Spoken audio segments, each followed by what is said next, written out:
Hey friends!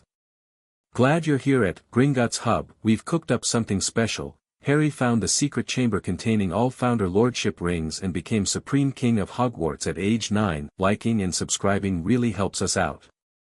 Okay, story time. Chapter 1, The Chamber Beneath. Number 4. The dream came 3 nights in a row. It was always the same.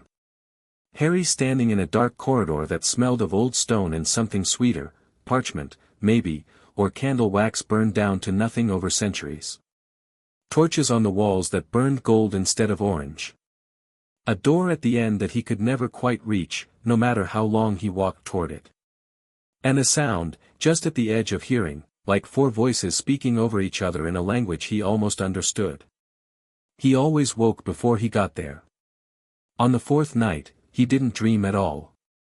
He just lay in the cupboard under the stairs, staring at the slanted ceiling 2 inches above his nose, listening to Uncle Vernon snore through the wall, and felt something pull at him like a hook behind his sternum.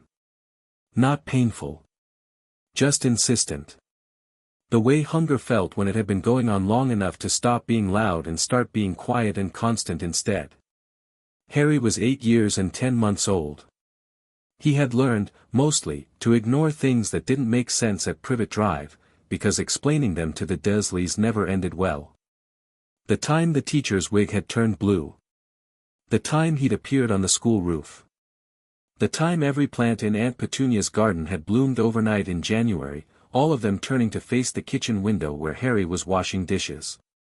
He'd learned to file those things away and not look at them too directly, the way you didn't look directly at the sun. But this was different. This felt like the sun was specifically looking for him.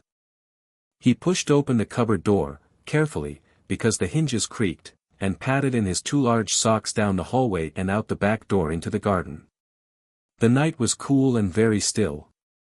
No wind. The kind of silence that felt deliberate. The street lamps on Privet Drive threw orange wedges of light over the fence but left the back garden in deep shadow, and Harry stood in the middle of the lawn in his oversized t-shirt and Dudley's hand-me-down pajama bottoms and looked at the far wall. There was a crack in it. Not a new crack. It had been there all summer, a long diagonal split in the old brick where the mortar had finally given up after 30 years of Surrey weather. Aunt Petunia had been after Vernon about it for weeks. But tonight there was something coming out of it, not light, exactly, more like the absence of dark. A quality of the air around the crack that made Harry's eyes keep returning to it. He walked over. Up close, the crack was wider than it looked from a distance. Wide enough to fit his hand through, though he hadn't done it before because it seemed like the kind of thing that could have spiders in it, and Harry had enough uninvited cohabitants in the cupboard already. He crouched in front of it and pressed his palm flat against the brick beside it. The brick was warm. Not sun-warm.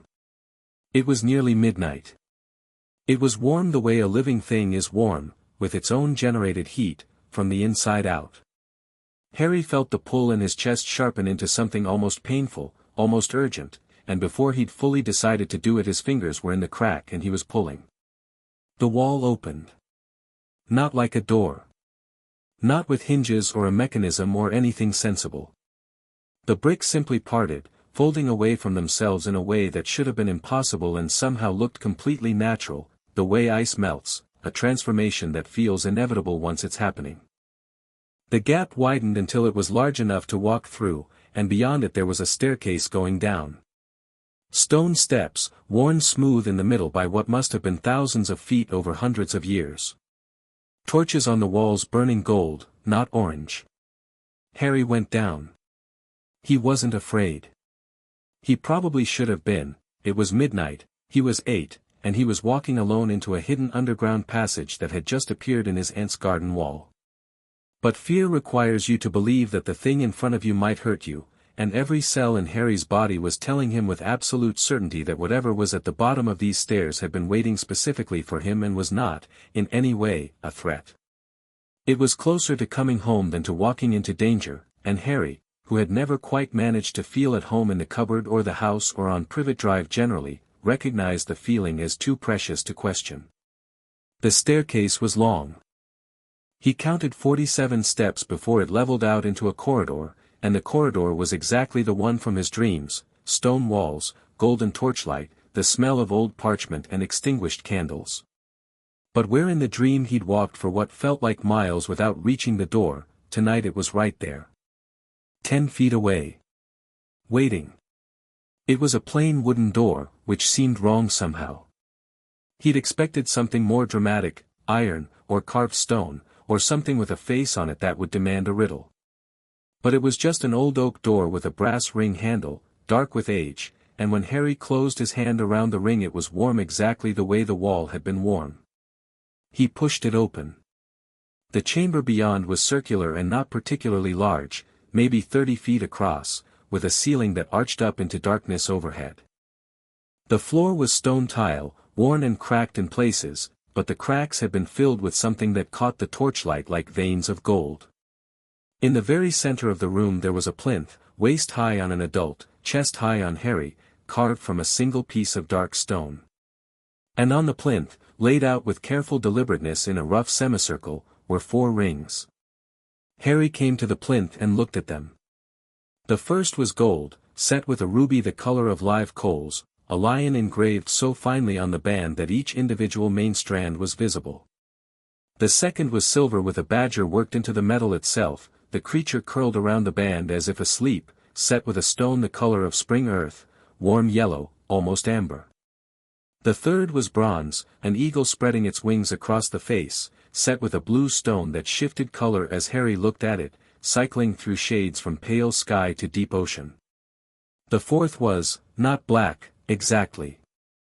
It was the color of very old metal, iron aged past rust into something almost distinguished. A snake wound around it, detailed enough that its scales caught the light individually, set with a green stone that pulsed with a slow, rhythmic light that wasn't quite green and wasn't quite silver but was something between the two. 4 rings. 4 founders. Even at 8 years and 10 months, Harry knew enough about Hogwarts, the one constant magical thing he'd clung to, the legend that existed even in the Muggle world if you knew what stories to look for, to know what he was looking at. He reached out and picked up the gold ring. It slid onto his right index finger and sized itself immediately, fitting him with the precision of something custom-made, and the ruby flared hot bright for 1 second before settling to a deep steady glow. Harry picked up the silver ring next, right middle finger. The amber stone went warm and steady. The bronze ring, right ring finger, the blue stone cycling one more time through all its shades before fixing on the deep ocean end of its spectrum. And then the iron dark ring with its silver green stone, right little finger. For a moment nothing happened. Then the floor lit up. Not suddenly. It happened the way dawn happens, a gradual intensification, starting from beneath the plinth and spreading outward along the cracks in the tile floor, following those gold-filled channels until the whole chamber was networked with light. The torches shifted from gold to white. The ceiling above clarified out of darkness to reveal itself as a painted dome, 4 quadrants, each bearing one of the Hogwarts crests, surrounding a central image that Harry couldn't quite make out from where he was standing because it was too far up. And then 4 voices spoke. Not with sound, exactly. With something more like vibration, meaning transmitted through the bones rather than the ears. They didn't speak over each other, the way they had in the dreams. They spoke in sequence, each one distinct. The first was bold and slightly impatient, with the quality of someone who has made a decision and doesn't intend to revisit it. You took long enough. The second was warmer, careful, the voice of someone who thought about consequences before speaking. He was not ready before now. And even now, he is younger than I expected. The third was cool and precise, with an undertone of something that might have been amusement. Young is not the same as unready. Look at what the castle is doing. The fourth came last and was the strangest, low, deliberate, unhurried, and carrying a quality of absolute candor that Harry instinctively respected more than warmth. He already knew to come here. He has been listening. Most never learn to do that. Who are you? Harry asked. His voice came out steadier than he expected. He was getting better at steady. The answer came from the rings themselves, felt rather than heard, but so clear it might as well have been spoken. You already know. The founders. What remains of us? Echoes. What a man thinks and values and believes, pressed into metal over centuries. A pause that felt like four minds consulting. Enough. Harry looked down at the rings on his hand. 4 points of light in the dark chamber. What does this mean? The bold voice, Gryffindor, had to be answered first. It means the 4 houses are no longer separate. It means the old covenant is fulfilled. There was always meant to be one who held all 4. We built that into Hogwarts from the foundation, a safeguard. For a time when division became dangerous enough to destroy what we made. You are Supreme Lord of Hogwarts, said the warm voice, Hufflepuff, patient and careful. Not in the way the headmaster holds that title. The headmaster holds authority by appointment. You hold it by inheritance and recognition. These are not the same thing. Your authority is older than the Ministry of Magic. Older than the Wisengamot. The castle itself will know you. I'm 9, Harry said. In 2 months, said the cool voice, Ravenclaw, clearly. And yes. We are aware. Age is a mortal concern, said the low voice, Slytherin, and Harry felt the green ring pulse once against his little finger, not threateningly, just present. What matters is whether you are capable of what is needed. We would not have opened this chamber otherwise. Harry was quiet for a moment. He turned his right hand over in the light and looked at the 4 rings. He had the strangest feeling, not of having found something, but of having stopped pretending he'd lost it. Like a word you suddenly remember that had been sitting just out of reach for days. What is needed? He asked. The 4 voices answered together, and this time they did overlap, but not in confusion, in harmony, the way 4 instruments playing the same chord overlap, to rule wisely. To refuse to be ruled poorly. Harry looked up at the painted dome. The central image clarified as the light continued to build, not a crest or a symbol, but a figure. Sitting in a chair that was more throne than chair, but without any of the ostentatious design choices that usually went with thrones. Just a high-backed chair in old wood, placed centrally, belonging equally to all 4 quadrants that surrounded it. All right, Harry said. He said it simply, the way he said yes when Aunt Petunia told him to do the washing up. Not because he was indifferent. Because he had already decided, and he didn't need ceremony to mark it.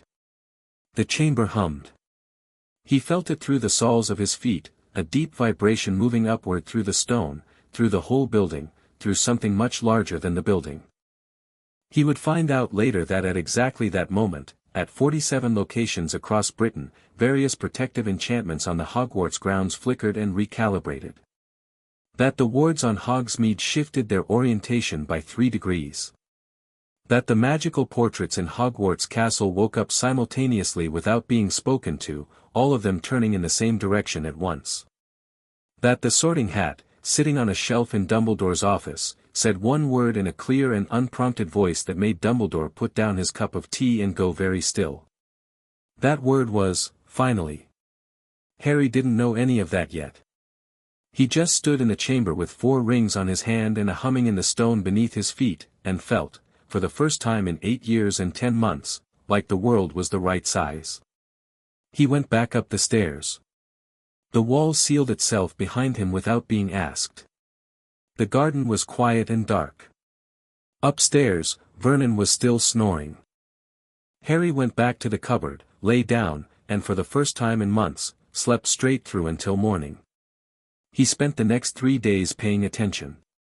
That was the thing nobody at Privet Drive had ever understood about Harry, he was always paying attention.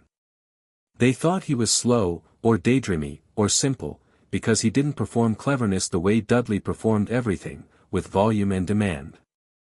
But Harry had grown up in a house where reading the room was a survival skill, where knowing Vernon's mood before you spoke could be the difference between a cuff on the ear and being sent to the cupboard for the rest of the day. He had been paying attention since before he could name what he was doing. Now he paid attention to the rings. They were invisible in ordinary light, not glamoured, exactly, but subtle in a way that felt intentional, as though the magic understood that drawing attention before Harry understood his situation was counterproductive. He could see them clearly in direct sunlight or in the dark. In the middle of a normally lit kitchen they were present but unobtrusive, for slim bands that someone could easily mistake for ordinary rings, if anyone at Privet Drive was in the habit of noticing what Harry wore. They were not.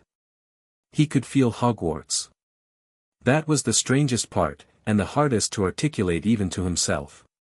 It was not like feeling a building. He couldn't, say, know that a third year was sneaking out of bounds or that there was a leak in the astronomy tower roof. It was more like knowing the direction north without a compass. A constant background awareness of there, pulsing with the same rhythm as the rings on his hand. The castle was alive in some sense that he couldn't fully explain, and it recognized him the way a dog recognizes its owner, not the person who feeds it or holds the leash, but the person it has chosen. On the second day he sat in the garden with a stick and started working through what the founders had told him. He organized the information the way he organized everything, quietly, methodically, building a structure he could navigate. Supreme Lord of Hogwarts. Authority by inheritance and recognition, older than the ministry. The castle would know him. The four houses were no longer separate in the way they'd been, not abolished, but unified under a single authority that sat above them. And he was 9 years old, 2 years away from the age when the magical world would even admit he existed. That last part was actually useful. He recognized it immediately. 2 years was time. Time to learn what he was dealing with. Time to understand the rings and what they could do, to read every book he could get his hands on about Hogwarts history and magical law and the governance structures of the wizarding world. Time to stop being reactive and start being prepared. He started with what was available. Aunt Petunia had a limited collection of books, all of which he'd read twice, but the library 2 miles away had a reasonable history section and Harry had a library card that even Petunia acknowledged he was allowed to use, because it meant he was out of the house. He started checking out books on British history, on legal history, on the history of land rights and titles and inheritance law, all Muggle, obviously, but Harry had a feeling that magical law hadn't been invented from scratch. It had been adapted from something. The bones were probably familiar. He was right. He found a text on feudal law that laid out the concept of allodial title, land ownership that predated and superseded all subsequent claims, not held from a superior lord but held absolutely, in and of itself. He read it 3 times. On the third evening, sitting in the garden in the blue late summer light, he turned his right hand over in the fading sun and watched the 4 rings emerge from their daytime subtlety into their true appearance, 4 points of colored light against his brown-tan skin, gold and amber and ocean blue and silver green. He thought about the founders' voices. He thought about what to rule wisely. To refuse to be ruled poorly actually meant in practice. It meant understanding the game before walking onto the board. He could do that. He had been doing that his whole life, just with lower stakes. All right, he said again, to the garden and the rings and the distant pulse of Hogwarts on the northern horizon. Let's see what we're working with. The rings warmed against his fingers like approval. 2 weeks later, Dumbledore's instruments started going wrong. They'd always been sensitive, dozens of delicate silver devices that monitored Harry's well-being, or more precisely monitored the blood wards around Privet Drive and the protection those wards generated. Dumbledore had been watching them for 8 years with the careful attention of a man who knew exactly what rode on them. They measured things like magical activity in the vicinity, the status of the protections tied to Lily Potter's sacrifice, the general magical health of the child they were designed to observe. On a Tuesday morning in late July, 3 of them began spinning simultaneously in patterns they had never used before. A 4th emitted a sound like a very small bell being struck with great conviction. A 5th produced, of its own accord, a slip of parchment that read simply, recalibration required. Parameters exceeded. Dumbledore looked at the instruments for a long time. Then he sent a letter to Minerva McGonagall. She came the same afternoon, operating to a point 2 streets over and walking, as she always did when checking on Harry, in the guise of a tabby cat with distinctive markings around the eyes. She settled on the wall at the end of Privet Drive and watched.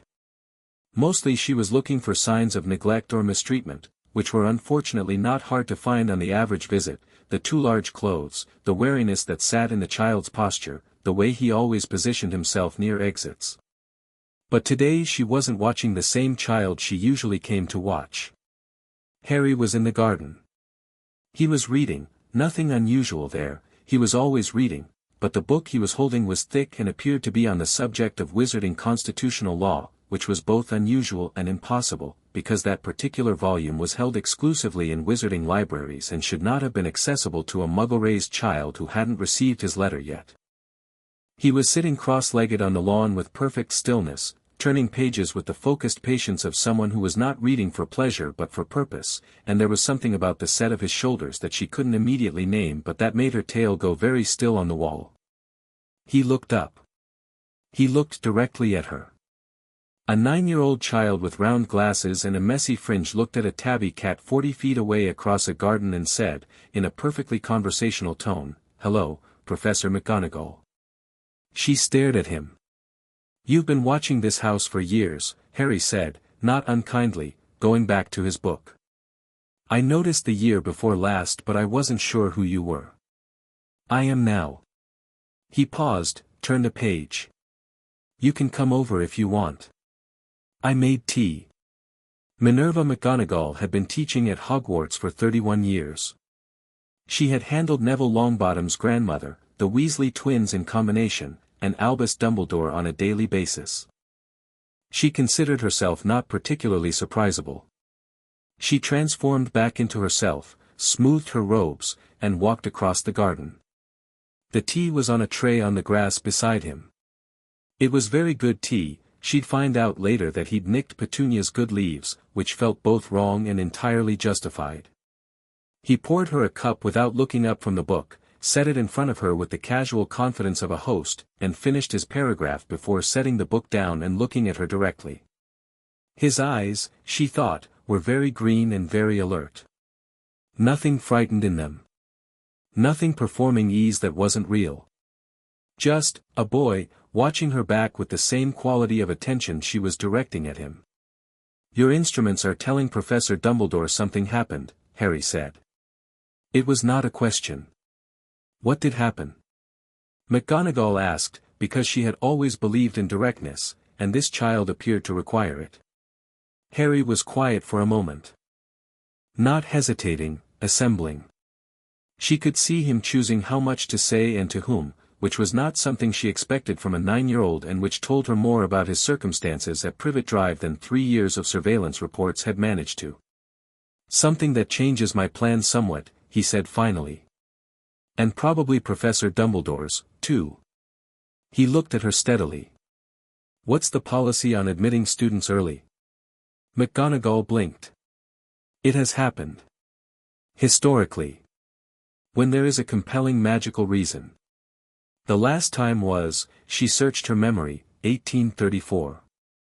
"A girl in Aberdeen whose magic was destabilizing structures in a quarter-mile radius." She set her teacup down very precisely. "Are you telling me your magic is destabilizing structures?" "No," Harry said. "My magic is fine. Better than fine, actually." He looked at his right hand and then back at her, and just for a second the 4 rings on his hand caught the afternoon light and McGonagall saw them, really saw them, and something in her chest went very cold and very still. She had studied wizarding history. More than that, she had loved it, before teaching became consuming enough to crowd most things out. She had read about the founder lordship rings the way most serious scholars had, as a theoretical concept, a bit of mythology around the founding of Hogwarts, the idea that if all 4 houses were ever united under a single hand the old charter would activate. Scholars disagreed about whether the rings had ever physically existed. The prevailing view was symbolic. The rings on Harry Potter's hand were not symbolic. "Oh," said Minerva McGonagall. "Yes," said Harry. "All 4. Yes." She was quiet for a moment that stretched quite long. In the kitchen behind them, through the window, Petunia Dursley was visible washing dishes with the particular aggressive energy of a woman who didn't want to know what was happening in her garden. The August afternoon was warm and very normal around them, a lawnmower running somewhere, a child shouting 3 houses over, a pigeon on the fence. "How long?" McGonagall asked. 3 weeks. "And in those 3 weeks you've been," she looked at the book on the law of wizarding constitutional structure, preparing. "I don't walk into rooms without knowing what they are," Harry said simply. "It seemed worth knowing what the full legal and institutional picture looks like before I do anything with," he glanced down at the rings, "any of this." McGonagall picked up her tea. It was, she noticed, perfectly made. This child, in this house where he was clearly an afterthought at best, had made her excellent tea and was sitting in a garden discussing constitutional law and had just shown her 4 objects that the scholarly consensus held to be mythological.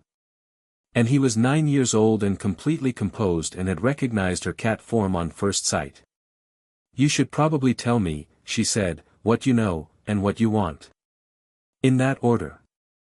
Harry looked at her with those very green eyes and the corner of his mouth moved in something that wasn't quite a smile but was adjacent to one. "That depends on what Professor Dumbledore does next," he said. "How long before he sends someone in person rather than through you?" "He sent me," McGonagall said. "I am in person." "Your reconnaissance," Harry said, without any heat in it. "That's fine. I'd do the same. But we both know the next step after reconnaissance is Dumbledore arriving himself, and I'd rather we'd had this conversation before that happens." She looked at him for a long moment. "So would I," she said, and meant it. "What do you know?" He told her. Not everything, she could tell that even as it was happening, the way you can always tell with someone who is carefully honest, where the honesty exists alongside selection and the selection is itself a kind of transparency. He told her about the chamber, the rings, the founders' voices. He told her about the feeling of the castle, the constant directional awareness of Hogwarts like a compass that only pointed one way. He told her what Supreme Lord meant, what the old charter stipulated, and here he was specific and detailed in ways that made her want to ask where he'd gotten his sources, because he was citing documents she knew were held in restricted archives. When she asked, he said, "The rings give me access to the Founder's knowledge. Not all of it. But the parts that are relevant to what I need to understand. The parts they want you to know," she said. "Same thing," Harry said, "or close enough. They're not working against me. They want the charter fulfilled. So they give me what I need to understand what fulfilling it actually means." McGonagall was quiet. She looked at the book again, the Wizarding Constitutional Law text, which she now suspected had simply appeared in the garden for him, the rings drawing what he needed from Hogwarts library the way a current draws flotsam. "All right," she said. "Then here is what I know. Dumbledore has been planning for you since before you could walk. He has a design, for how things should proceed. You at the Dursleys until you're 11, then Hogwarts, then, a series of events that he believes will end in Voldemort's permanent defeat. You are part of that design." She watched his face. "He is not a cruel man. He is a man who has been fighting a war for 60 years and has developed the habit of seeing people as variables." Harry listened to this without any visible reaction. Then he said, "He hid me here." "Yes. Knowing what this house is like." McGonagall's jaw tightened. "He believed the protections outweighed." "I'm not angry about it," Harry said, and she heard the truth in that plainly. "I'm just noting it as relevant information about how he thinks. People are pieces on a board." He paused. "I'm not a piece." "No," McGonagall agreed quietly. "You are clearly not." "I want to come to Hogwarts," Harry said. "Not when I'm 11. Soon. I want access to the library, the restricted section, the areas of the castle that correspond to Founder knowledge. I want to understand what I'm holding before I'm in a public setting where everyone wants to use it for something." He met her eyes. "And I want Dumbledore to know that I understand the game he's been playing. Not as a threat. Just so we can talk honestly." He won't like that, McGonagall said. I know, Harry said. Will you help me anyway? She set her teacup down on the tray with a soft click. She looked at this child who had made her tea and was reading constitutional law and was wearing 4 rings that should not have existed, asking her the question with no manipulation in it, no pleading, no performance, just a clear and direct ask from someone who had thought carefully about who was worth asking. Yes, she said. But you should know, he will come himself.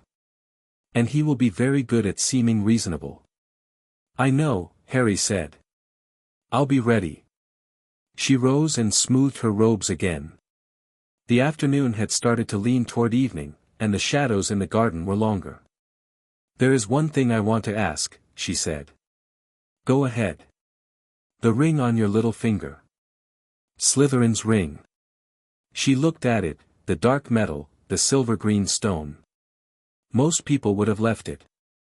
Harry glanced down at it. Slytherin built half the castle's magical infrastructure, he said.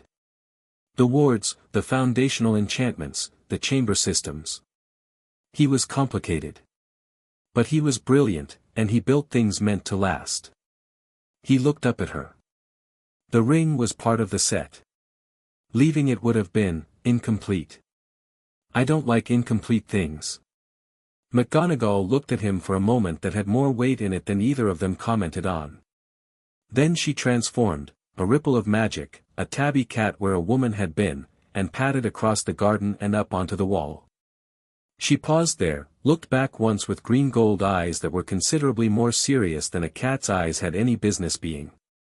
Harry raised a hand in something that was half wave and half acknowledgement, and went back to his book. Dumbledore came 4 days later. Harry had known he would come on a Sunday, not because of any magical insight, but because Dumbledore was a man who understood the importance of atmosphere and Sunday afternoons had a particular quality of unhurried wait. He came as himself, not in disguise, which Harry noted as either honest or a test. He walked up the Privet Drive path in full wizarding robes, pale blue, silver stars, the kind of outfit that should have looked ridiculous in a suburban Surrey street and instead managed to make Surrey look slightly inadequate. Petunia let him in with the expression of someone disarming a bomb, and then removed herself to the kitchen with suspicious speed. Vernon, in the sitting room with the television and a beer, went very red in the face and then went very still in the manner of a man deciding that if he didn't move nothing could force him to acknowledge what was happening. Dumbledore looked at Harry across the hallway and his blue eyes were very sharp behind the half-moon glasses. Harry looked back. Shall we go to the garden? Harry said, pleasantly. It's a nice afternoon. Dumbledore smiled, that gentle, avuncular smile that Harry had been reading about in McGonagall's second-hand descriptions all week. Of course, he said. They sat in the garden. Harry did not make tea this time. He sat cross-legged on the lawn with his right hand resting loosely in his lap, and he waited while Dumbledore settled into a garden chair with the comfortable deliberateness of an old man taking the weight off his feet, and looked at the rings. The longest silence of Harry's short life so far sat between them. Well, Dumbledore said finally, and his voice was careful in a way that very precisely resembled warmth. This is unexpected. Is it? Harry asked. A beat. Truthfully, no. Not entirely. There are old records. Very old. He tilted his head. What surprises me is the timing. The rings haven't stirred in over 400 years. They were waiting for the right person, Harry said. That's what the founders said. Dumbledore's expression shifted almost imperceptibly, a very controlled adjustment, a man recalibrating behind a maintained surface. You spoke with them? Echoes. Impressions. Enough. Harry looked at him steadily. I know about the war, Professor. I know about Voldemort. I know about the prophecy, I expect, though I haven't confirmed the exact wording yet. He watched Dumbledore's face with the same quiet attention he'd been watching every face all his life. And I know that you have a plan for how the next several years are supposed to go. Harry, I'm not angry, Harry said, the same way he'd said it to McGonagall. I'm just telling you that we're talking honestly, or we're not talking usefully. Your choice. Dumbledore was quiet for a moment. Something in his expression settled, shifted from the performance of warmth to something more genuine, more careful, and less comfortable. The expression of a man who was very rarely required to recalibrate and was doing so with imperfect grace. You are, he said, slowly, nothing like what I expected. I know, Harry said. But I am what I am. And what I am needs to be at Hogwarts.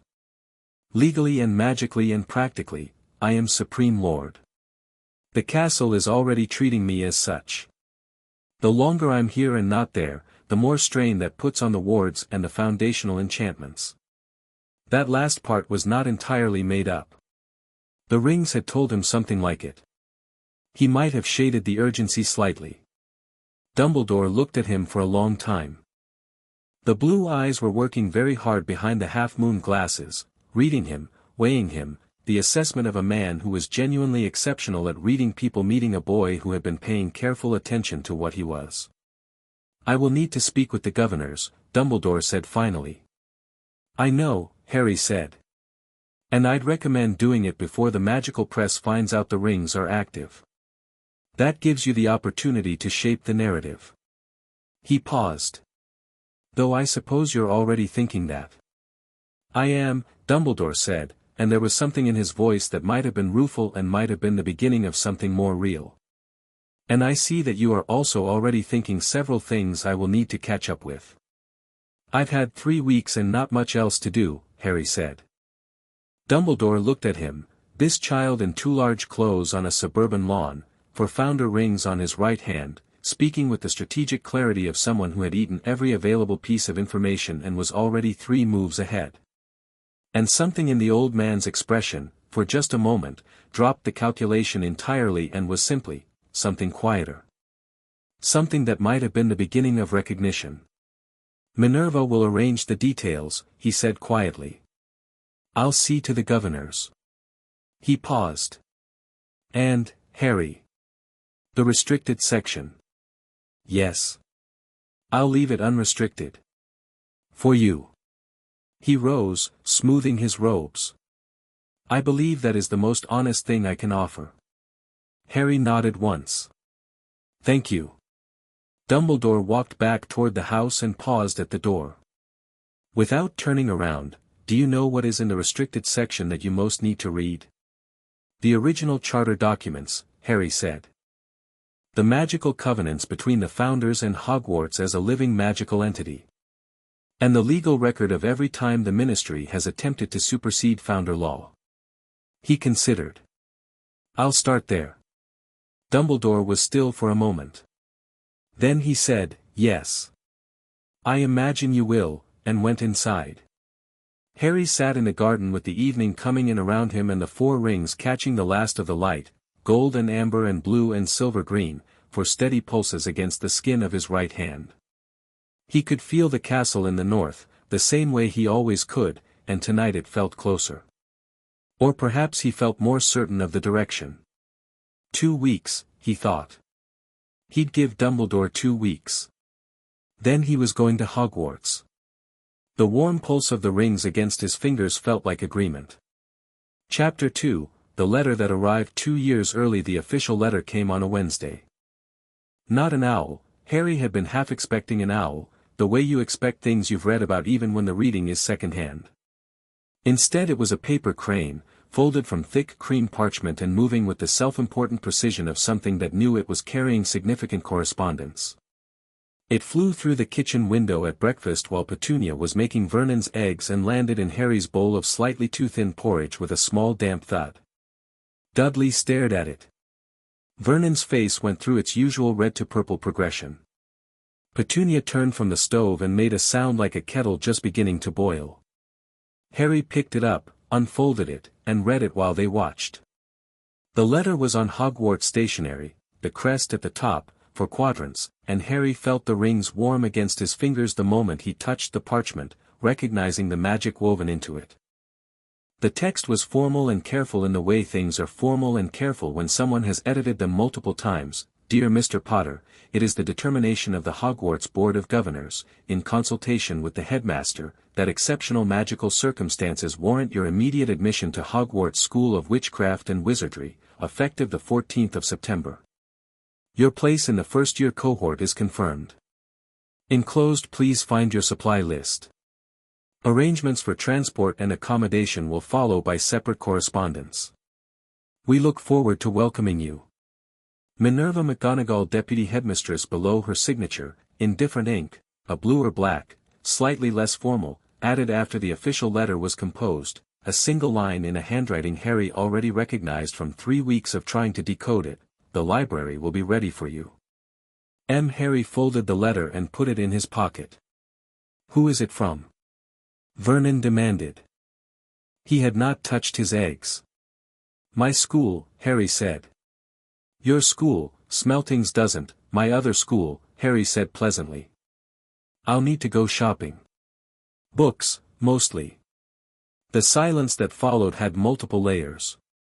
Vernon's silence was the silence of a man who badly wanted to say something thunderous and had learned, in the past 3 weeks, since the blue-eyed man in the ridiculous robes had come to his house and said things Vernon refused to remember in specific terms, that thunderous was no longer particularly effective.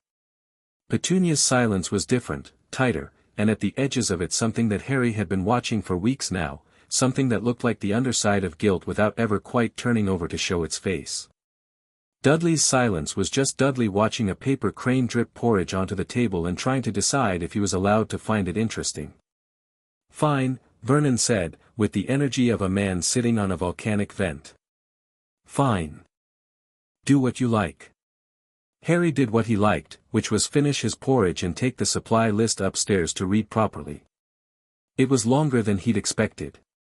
The standard first-year list: textbooks, robes, a cauldron, an owl or cat or toad, but with annotations in McGonagall's handwriting next to several items, additional text suggested. Ask at Flourish and Blots for the Hogwarts History Collection, complete edition. And at the bottom, not in McGonagall's writing but in the same blue-black ink as the personal note, Ollivanders. Ask for Thomas specifically. Tell him M sent you. He read the list twice, memorizing it. Then he sat on the edge of his cot and thought about money, which was a problem. The Dursleys had never given him pocket money in any meaningful sense, the occasional coin to stop him complaining, nothing more. He had exactly £4.73 in a tin under a loose floorboard, saved over 3 years of small subterfuges. He put his right hand flat on his knee and looked at the 4 rings. Gringotts, he said. The founder's knowledge stirred, not a voice this time, more like a file folder opening in the back of his mind. He saw, or rather knew, the way you know things in dreams, a vault. Number 687. The Potter family vault, with secondary access from a vaults he hadn't known about, smaller, but connected, trust vaults belonging to the estate, one of which had been designated for his personal use and had been sitting untouched since his parents died. There was gold in it. Not an insignificant amount. He also, quite suddenly, and with the crystal clarity of the ring's knowledge, understood that his parents' estate had been managed very poorly in his absence and that there were several accounts that should have been generating income and had not done so for 8 years, and that this was a situation that bore examination. Later. Right now, shopping. He needed Diagon Alley. He needed a way to get there without Petunia, who would not enjoy it, or Vernon, who would genuinely not survive it. He thought about this for approximately 2 minutes before going downstairs and finding Petunia in the sitting room and saying, calmly and without preamble, I need to go to London. To Diagon Alley. I can go by myself if you show me the entrance, or you can come. Your choice. Petunia stared at him over a magazine she wasn't reading. I know you know where it is, Harry said. You went once. With your sister. He waited while her face did complicated things. I'm not trying to upset you. I just need to go before the 14th. The magazine came down. Petunia looked at him with an expression that was doing its best impression of cold and was not quite achieving it. You'll take the bus, she said finally. The 96. Get off at Charing Cross Road. The Leaky Cauldron is on the left. It looks like a rundown pub. Go through the back. Tap the third brick from the left, second up from the ground. Take your school money from your, she stopped. Her jaw went tight. From your vault. And come straight back. Thank you, Harry said. She looked away. He took the 96. Diagon Alley hit him like a warm wave. He'd been bracing for wonder, the books he'd been reading described it with enough enthusiasm that he'd half expected to be overwhelmed. But the overwhelm didn't quite come, because the moment he walked through the Leaky Cauldron and into the alley the rings came fully alive on his hand for the first time since the chamber, all four of them pulsing with sharp recognition, and Harry was too busy managing that sensation to be properly struck by the painted shop fronts and the robed witches and the broomsticks in windows. He stood still for a moment and let the rings settle. A wizard pushed past him with a stack of cauldrons. A cat the color of a bruise watched him from a windowsill. A small girl on her father's shoulders pointed at him and said something her father didn't hear. The alley smelled of ink and something caramel sweet and something older beneath that, stone and parchment and magic used daily until it had soaked into the mortar like damp. Harry straightened his glasses, checked the rings were showing their daytime subtlety, and went to Gringotts. The goblins looked at him in a way he found useful, sharply, without sentiment. The one at the main desk, Griphook, though Harry didn't know that yet, glanced at his vault key and then at his right hand and then at his face, and the already sharp eyes went sharper by about 3 degrees. Mr. Potter, Griphook said, in the tone of someone carefully not reacting. Welcome to Gringotts. Cart or walk? Walk, Harry said. And I'd like to see the account manager for the Potter estate. If that's possible. A beat. It can be arranged. The account manager was named Ironforge and had the manner of someone who had seen a great deal and was not easily interested. He became interested very quickly when Harry sat across from him in a small stone office and placed his right hand on the desk, rings up. The meeting took an hour and a half. Harry did most of the listening in the first 30 minutes and most of the talking in the last 60. By the end, he had a full accounting of the Potter estate, considerably larger than he'd suspected, and partially mismanaged through benign neglect rather than malice, which was almost more irritating, a draft order for the consolidation of the trust vault income, and Ironforge's assurance that the goblins of Gringotts recognized the founder lordship instruments as legitimate legal instruments under both wizarding and goblin law. The old treaties, Ironforge said, in the flat tone of a goblin complimenting something, are the old treaties. Gringotts has no position on who holds the Hogwarts instruments. We do, however, note the holding for our records. He paused. It has been noted before. 1347, one other holder. Who? Harry asked. A woman. Name unrecorded by her request. Ironforge looked at him. She lasted 16 years before the political situation made continuation impossible. She asked us to seal the record.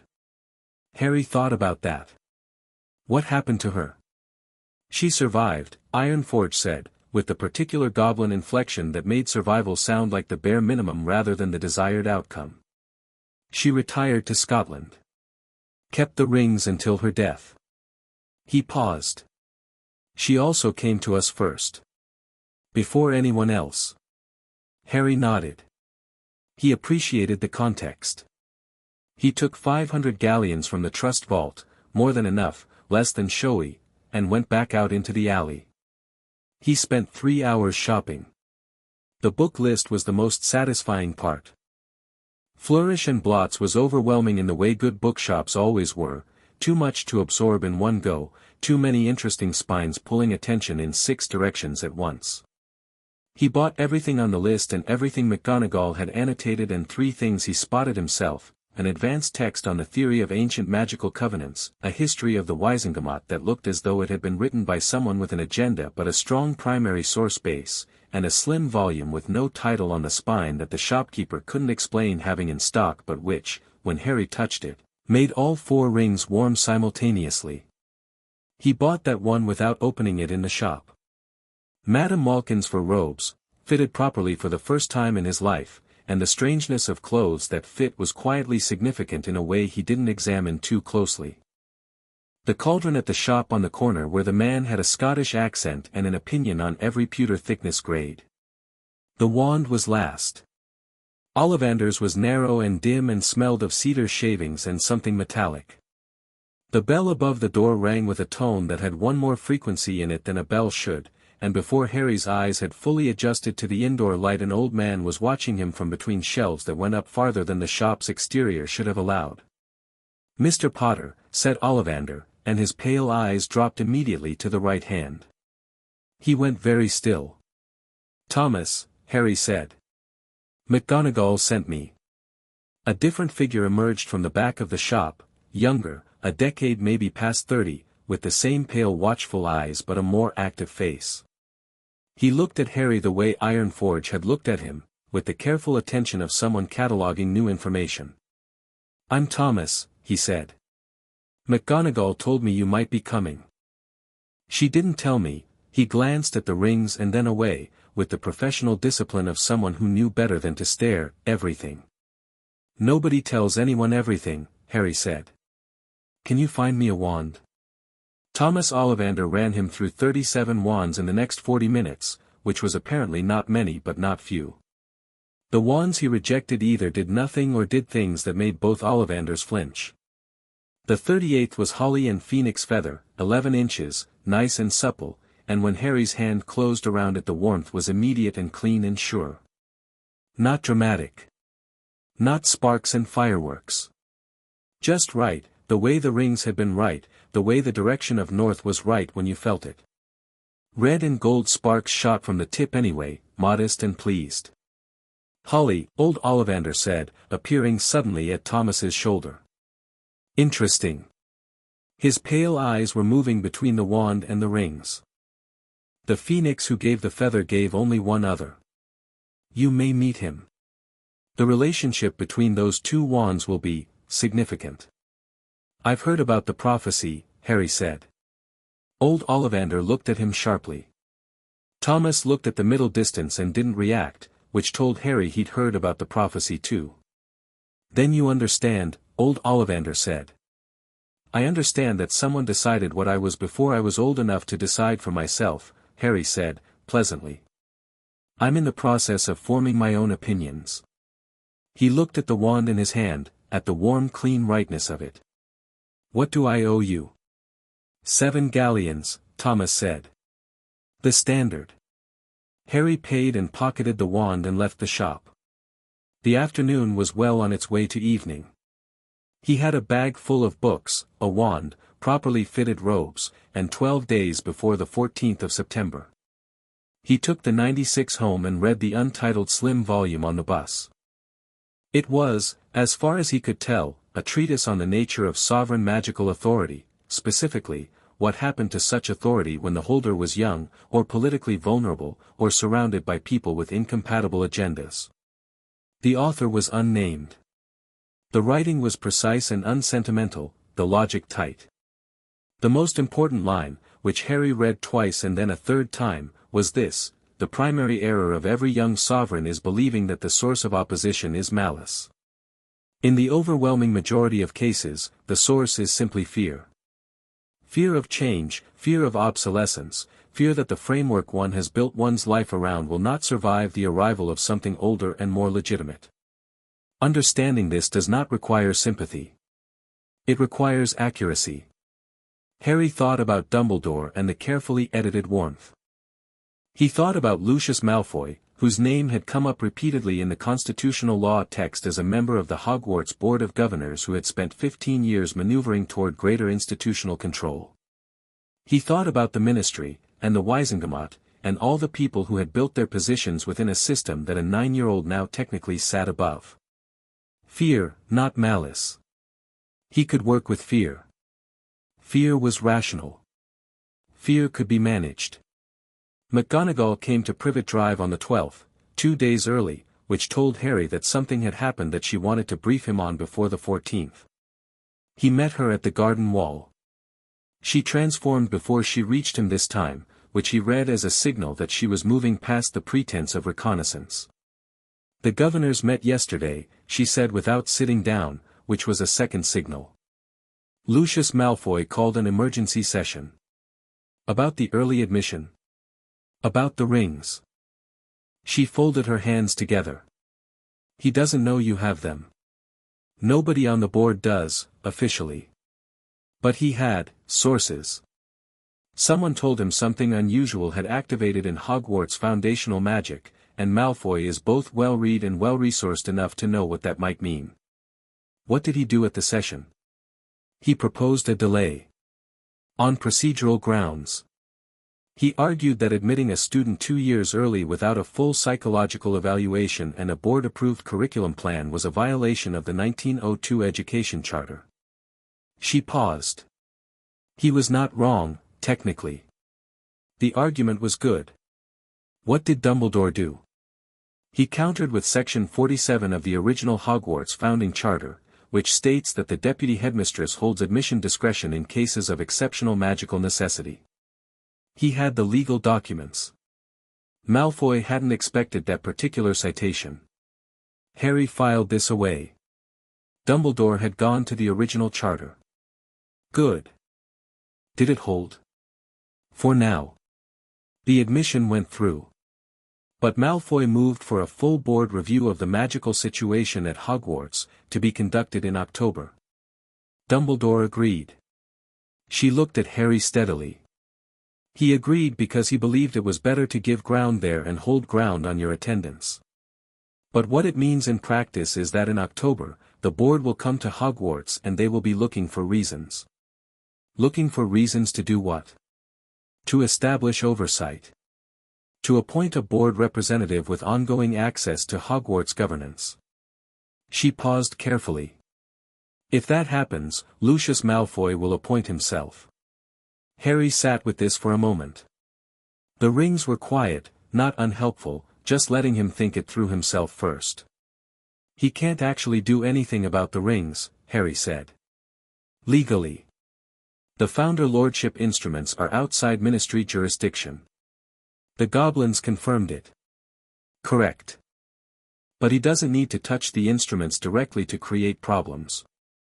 He needs to create enough institutional noise that, she chose her words carefully, that your position is effectively constrained even if it can't be legally contested. Harry nodded slowly. A practical siege where a legal one isn't available. Yes. How long has he been positioning himself on the board? 15 years. And what does he actually want? Harry asked, because this was always the right question. Not the surface, what does he actually want? McGonagall was quiet for a moment in a way that said she'd thought about this. Control over who Hogwarts produces, she said. What it teaches and how it teaches it. Hogwarts shapes every witch and wizard in Britain. If you control the institution, you control the generation. She paused. He's a patient man. He's been playing a long game. And a 9-year-old with 4 founder rings is not in his long game. No. You are not. Harry looked up at the sky, the overcast grey of an English September, a season that always smelled like wet leaves and coming cold. He thought about fear versus malice. Lucius Malfoy was not stupid. He was not cartoonishly evil. He was a man who had built something over 15 years and could see it threatened by a variable he hadn't accounted for, and he was reacting with the tools he'd spent 15 years sharpening. I need to read everything available about Hogwarts governance before the 14th, Harry said. Everything. The board's jurisdiction, the limits of it, the distinction between headmaster authority and founder authority. He looked at McGonagall. Can you get me access to Hogwarts legal archives before I officially arrive? She looked at him. I'm already your teacher, aren't I, she said, and it wasn't quite a question. You're the first adult who didn't immediately try to manage me, Harry said. That's what I actually need. The corner of her mouth moved. I'll have the archives sent to a secure address, she said. There's a post office box I use for, she waved a hand, various professional necessities. Can you owl them? Harry asked. I've been wanting to meet an owl. This surprised a genuine smile out of her.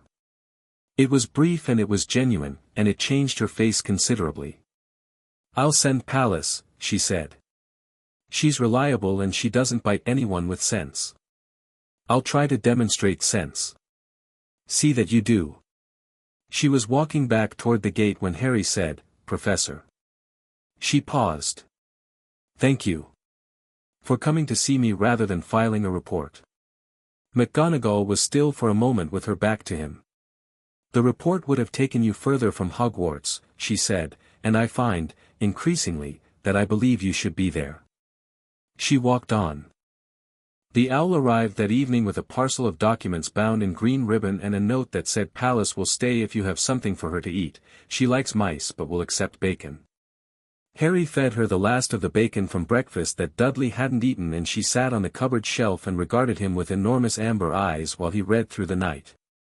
The 14th came with weather that couldn't decide what it wanted to be, not quite raining, not quite not, the sky a non-committal grey that made the neighborhood look vaguely unreal.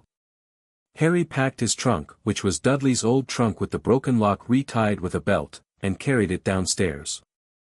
Vernon was in the kitchen with the paper. Petunia was at the stove.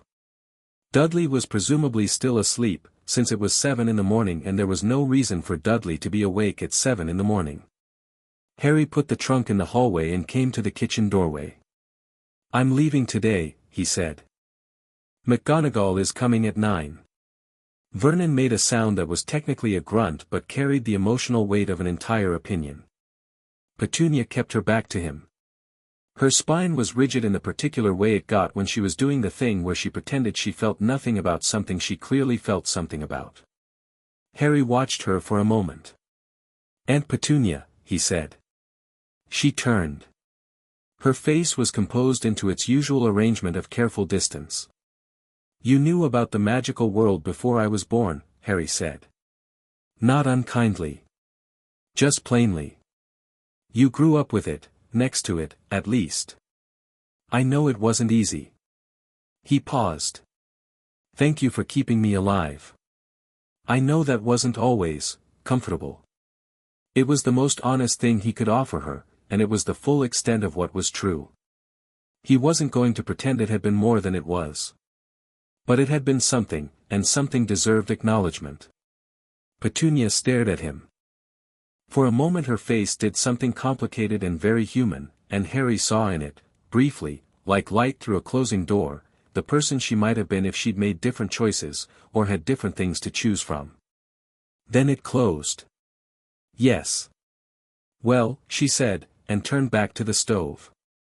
Harry went back to the hallway and sat on the trunk and read until McGonagall arrived. She came in a ministry car, not a broomstick, not a flying motorbike, just a black saloon with a driver who didn't speak and a ministry seal on the door that was almost but not quite like an official symbol. The driver loaded the trunk. Harry got in the back. McGonagall was already in the passenger seat, and she handed him a flask of tea and said, without turning around, 4 hours. Sleep if you can. I don't usually sleep in cars. Try. You'll want to be alert when we arrive. There will be people. Harry sipped the tea. It was perfect, which he suspected was not an accident. What kind of people? Staff. Some students who arrived early. Dumbledore. She paused. Hagrid. He very much wanted to be there. Who's Hagrid? The keeper of keys and grounds. He's been invested in your well-being for some time. He was there the night your parents died. Another pause. He's a good man. Don't let the size put you off. Harry looked out the window as the suburbs of Surrey began to give way to motorway, and past the motorway to motorway and then to open country, and the rings pulsed gently on his hand, a slow comfortable rhythm, like something approaching. What's Hogwarts like? He asked.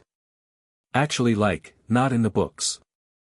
McGonagall was quiet for a moment that he recognized as the pause of someone choosing how to be honest about something they loved. It is cold in November, she said. The dungeons are always cold, and the staircases move when you don't want them to, and on a clear winter night the astronomy tower is the most beautiful place in Britain. She paused. It has a smell. Stone and fire and something I have never been able to name. The first time you walk in after summer is always, she stopped. Like coming home?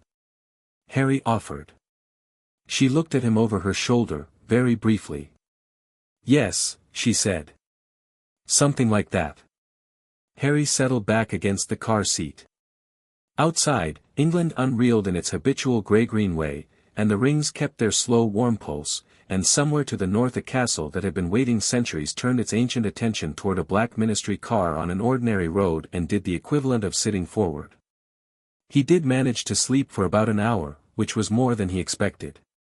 He woke up when they turned off the main road onto a track that seemed too narrow for the car, between hedges so overgrown they brushed the windows, and the driver said his first words of the journey, 2 miles. Harry sat up. Straightened his glasses. Looked out. The first thing he saw was the lake. It appeared through a gap in the trees, grey and enormous and very still, reflecting the overcast sky in a way that made it look almost silver.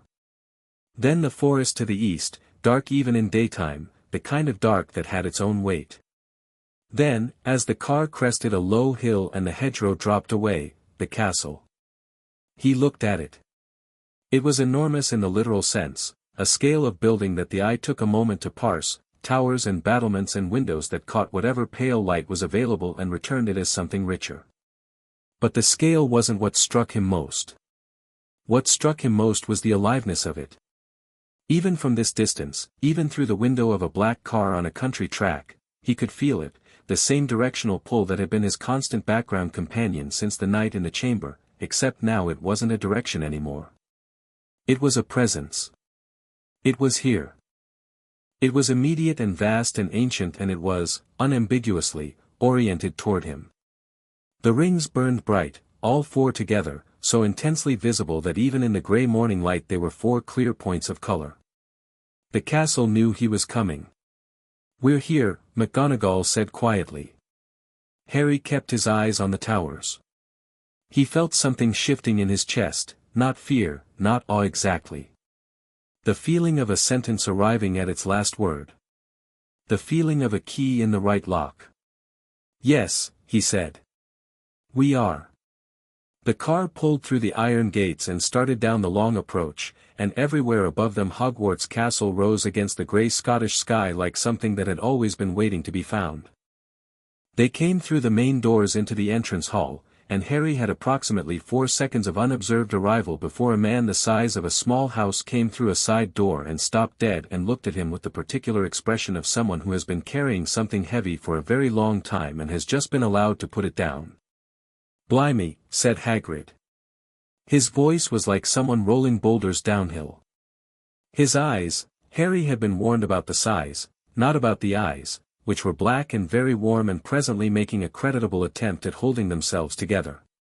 "Blimey, Harry. Yeah, look just like," he stopped. Sorry, I promised myself I wasn't gonna." "It's fine," Harry said. He looked up, and further up, at this enormous man with his wild black beard and his enormous coat with pockets that seemed to contain an entire other ecosystem. Hagrid was crying. Making a solid effort not to, but crying. Harry had never had anyone cry at being glad to see him. He wasn't sure what to do with it, exactly. But he knew what not to do, which was pretend it wasn't happening. "You were there the night my parents died," he said. Yeah, I was." Hagrid wiped his face with a hand that could have served as a modest shovel. "Brought ya here to your aunt's." "Didn't want to be honest, but Dumbledore," he stopped himself again. "Sorry. That's not, don't need to hear all that first thing." "I do, actually," Harry said. "Not now. But soon." He looked up at Hagrid steadily. "I'd like to hear about that night. What you saw. What happened." He paused. "If that's all right with you." Hagrid stared at him for a moment, the full weight of that searching look, the assessment of someone who was not sophisticated politically but was deeply genuine and rarely wrong about people. Then he nodded, once, with the gravity of someone making a real commitment. "Yeah," he said. "Yeah, all right." When Yerry settled. "Thank you." "Blimey," Hagrid said again, more quietly, and looked at McGonagall with an expression that was asking a question she answered with a small decisive nod. He looked back at Harry. "Okay. Right. D'ya want to see your room?" Dumbledore had one set up, not a dormitory, like, a proper room, on account of, he waved a hand vaguely at the rings, which he had apparently been briefed on in general terms. "On account of the situation. I'd like to see the library first," Harry said. Of course, Harry's first official act as a student at Hogwarts School of Witchcraft and Wizardry was to go directly to the library. McGonagall, walking beside him, said nothing. But he heard, very distinctly, the small sound she made in her throat that he was beginning to recognize as her version of a laugh. The library was on the 3rd floor and it was extraordinary.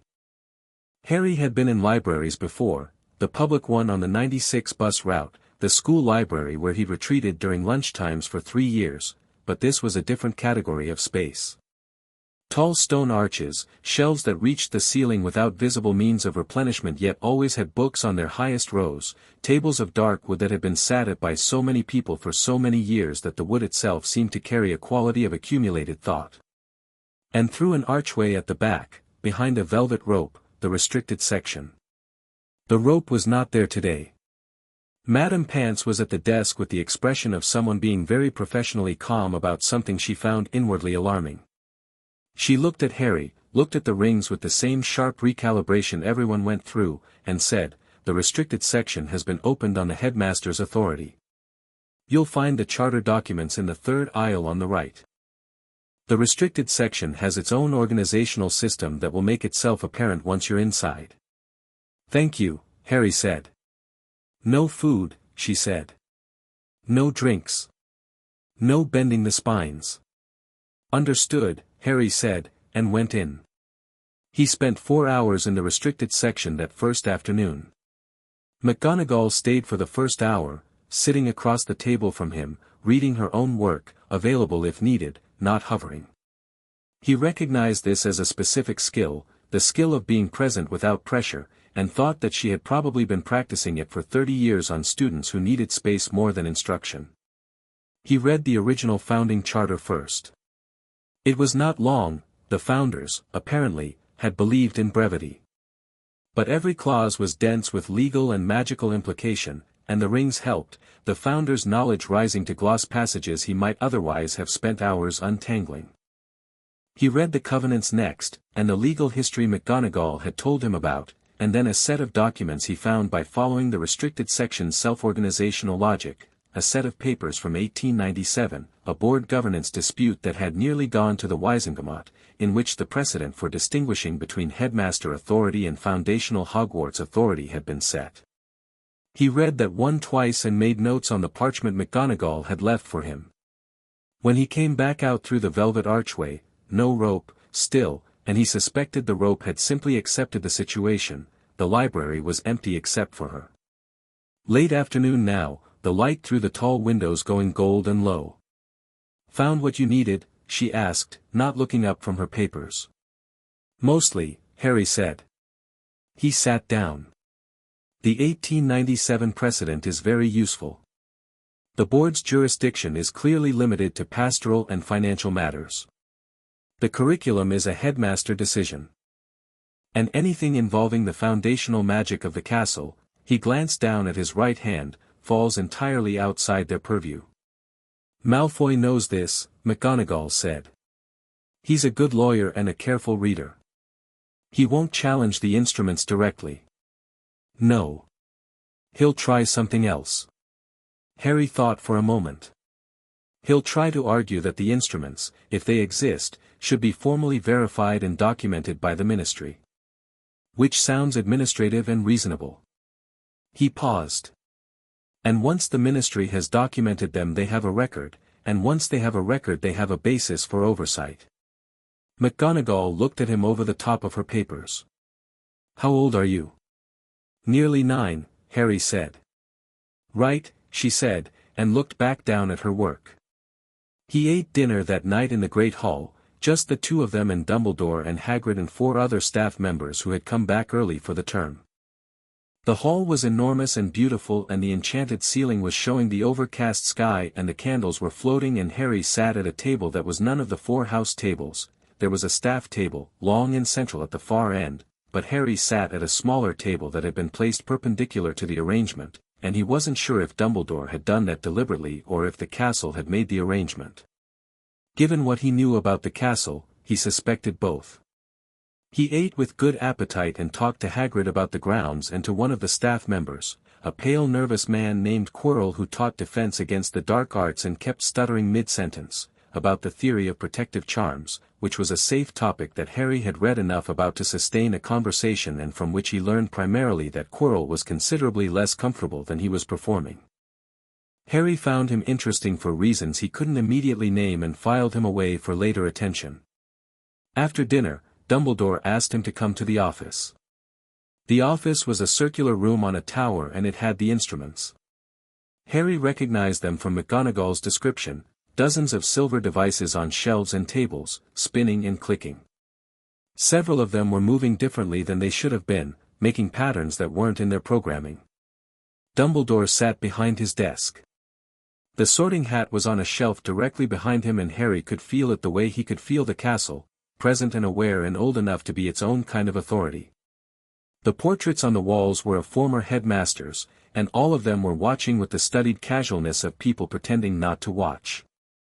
Sit down, Harry, Dumbledore said.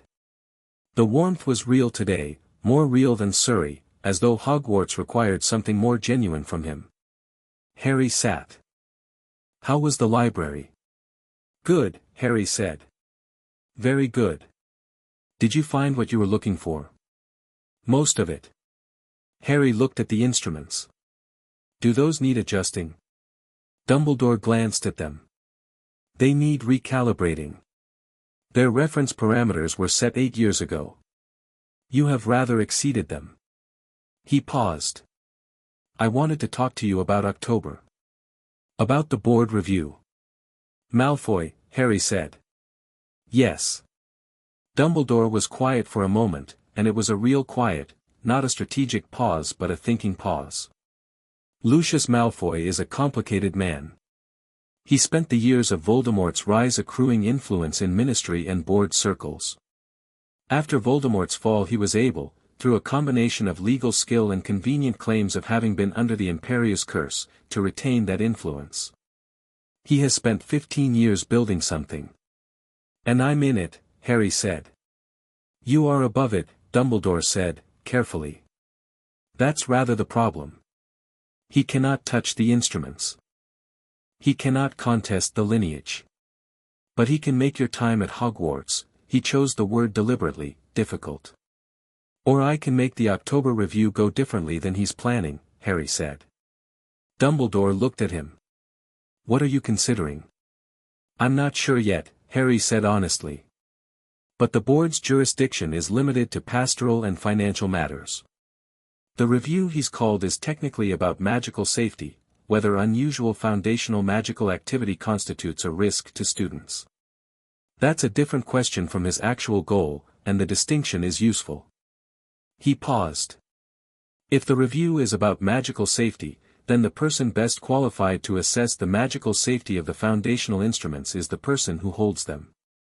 Which means I should be at the review. And if I'm at the review, he will not expect you to be able to speak to it directly, Dumbledore finished. No. He'll be expecting an 11-year-old who doesn't know the legal framework and has to be defended by adults. Harry met Dumbledore's gaze. I'm not that. Dumbledore studied him for a long moment. The instruments spun and clicked around them. The portraits watched. The sorting hat sat very still on its shelf with the quality of something that was being very patient about waiting to say something. No, Dumbledore said, and his voice was quiet and genuine. You are very much not that. He folded his hands on the desk. "I want to tell you something honestly, Harry. Will you hear it?" "Yes." "I have been wrong," Dumbledore said simply. "About the shape of the next several years. I had a design, and it was built on assumptions about who you would be when you arrived. Those assumptions were," he paused, and the pause was self-critical in a way that clearly didn't come easily to him, condescending, perhaps. "I had decided what you were before I'd met you. I apologize for that." Harry watched him. The apology was real. He could tell. "You were trying to win a war," Harry said. "I have been trying to win a war for 60 years, Dumbledore said. "It has given me certain habits that do not serve every situation." He looked at the rings, all 4 of them, studying them with the careful attention of someone who had read about them for decades and was seeing the reality for the first time. "The Founders chose you. The castle knows you. I believe, that the best thing I can offer you is honesty, and access, and my own considerable knowledge of what we are dealing with in the form of Voldemort." Harry nodded. "That's what I actually need," he said. "That's more useful than management." "Good," Dumbledore said. He leaned back in his chair and something in his posture released slightly. "Then let us talk about Tom Riddle." Harry folded his hands on his knee and listened to Dumbledore talk about the boy who had become Lord Voldemort for the next 2 hours. He asked questions where they were useful and was quiet when silence was more informative. The instruments kept their altered rhythms. The portraits kept their pretend inattention. And the Sorting Hat, when Harry finally rose to leave, said in a voice that filled the room without being loud, "You'll want to come back and talk to me as well." Harry looked at it. "Tomorrow," he said. "Tomorrow," the Hat agreed, with the satisfaction of something that had been waiting a long time and was pleased to be nearly done waiting.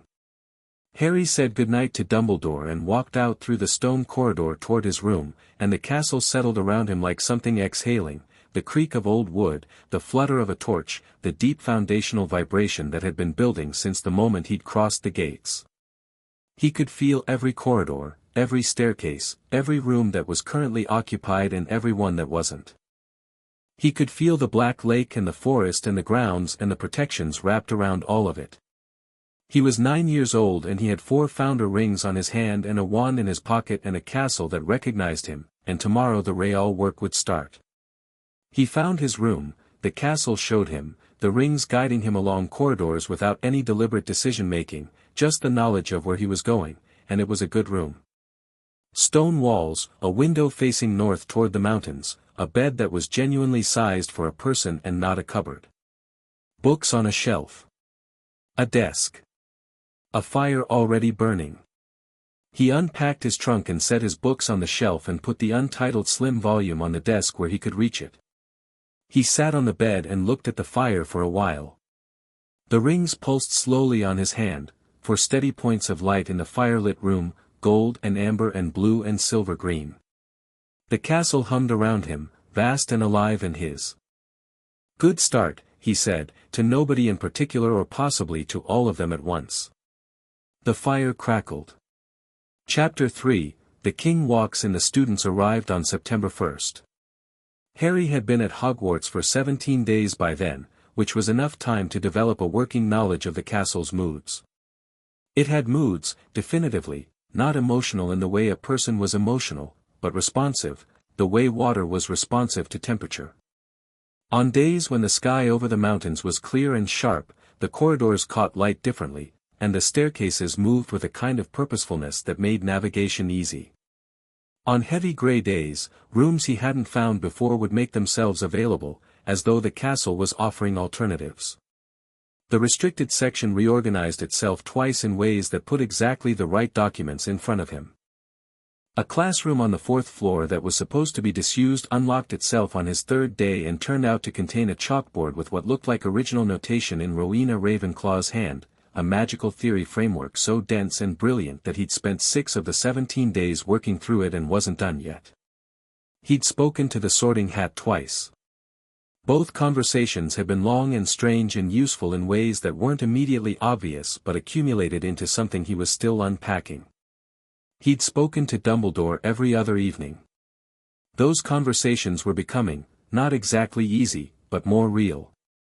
Dumbledore was a man who had been performing a version of himself for so long that the performance had calcified into habit, and watching him work back towards something more genuine was like watching someone recover from a long injury, visible effort, occasional backsliding, progress that was real even when it was slow. Harry found he respected the effort. He didn't trust it fully yet, but he respected it. He'd had tea with Hagrid 6 times. Those conversations were the most straightforward of all, because Hagrid was constitutionally incapable of misdirection. He talked about Harry's parents the way someone talked about people they'd loved, with the particular tender specificity of grief that had been well tended over years. Harry listened and asked questions and stored the information in the same careful place he kept everything important, and each time he walked back up from the groundskeeper's hut he felt slightly more like a person with a history rather than a child who'd arrived from nowhere. He'd run 3 miles every morning along the lake, which was Slytherin's voice in the rings, low and practical, telling him that physical discipline was a form of readiness and that readiness was never wasted. The giant squid surfaced once to watch him, which he found companionable. He'd practiced with his wand in the evenings in the disused classroom, working through every text he could find on first- and second-year spells, and then the third-year texts, and then whatever the rings pointed him toward after that. Magic came to him with the ease of something remembered rather than learned, his wand extending what the rings amplified, everything clicking together with the same rightness as that first moment at Ollivander's. By day 17 he could transfigure objects reliably, had a reasonable Expelliarmus and a solid shield charm, and had accidentally set the chalkboard on fire twice while working through a Ravenclaw notation on elemental theory. He counted this as progress. He'd also, in quiet moments, been watching Quirrell. He couldn't have said exactly what bothered him about the defense against the dark arts professor. It wasn't one thing.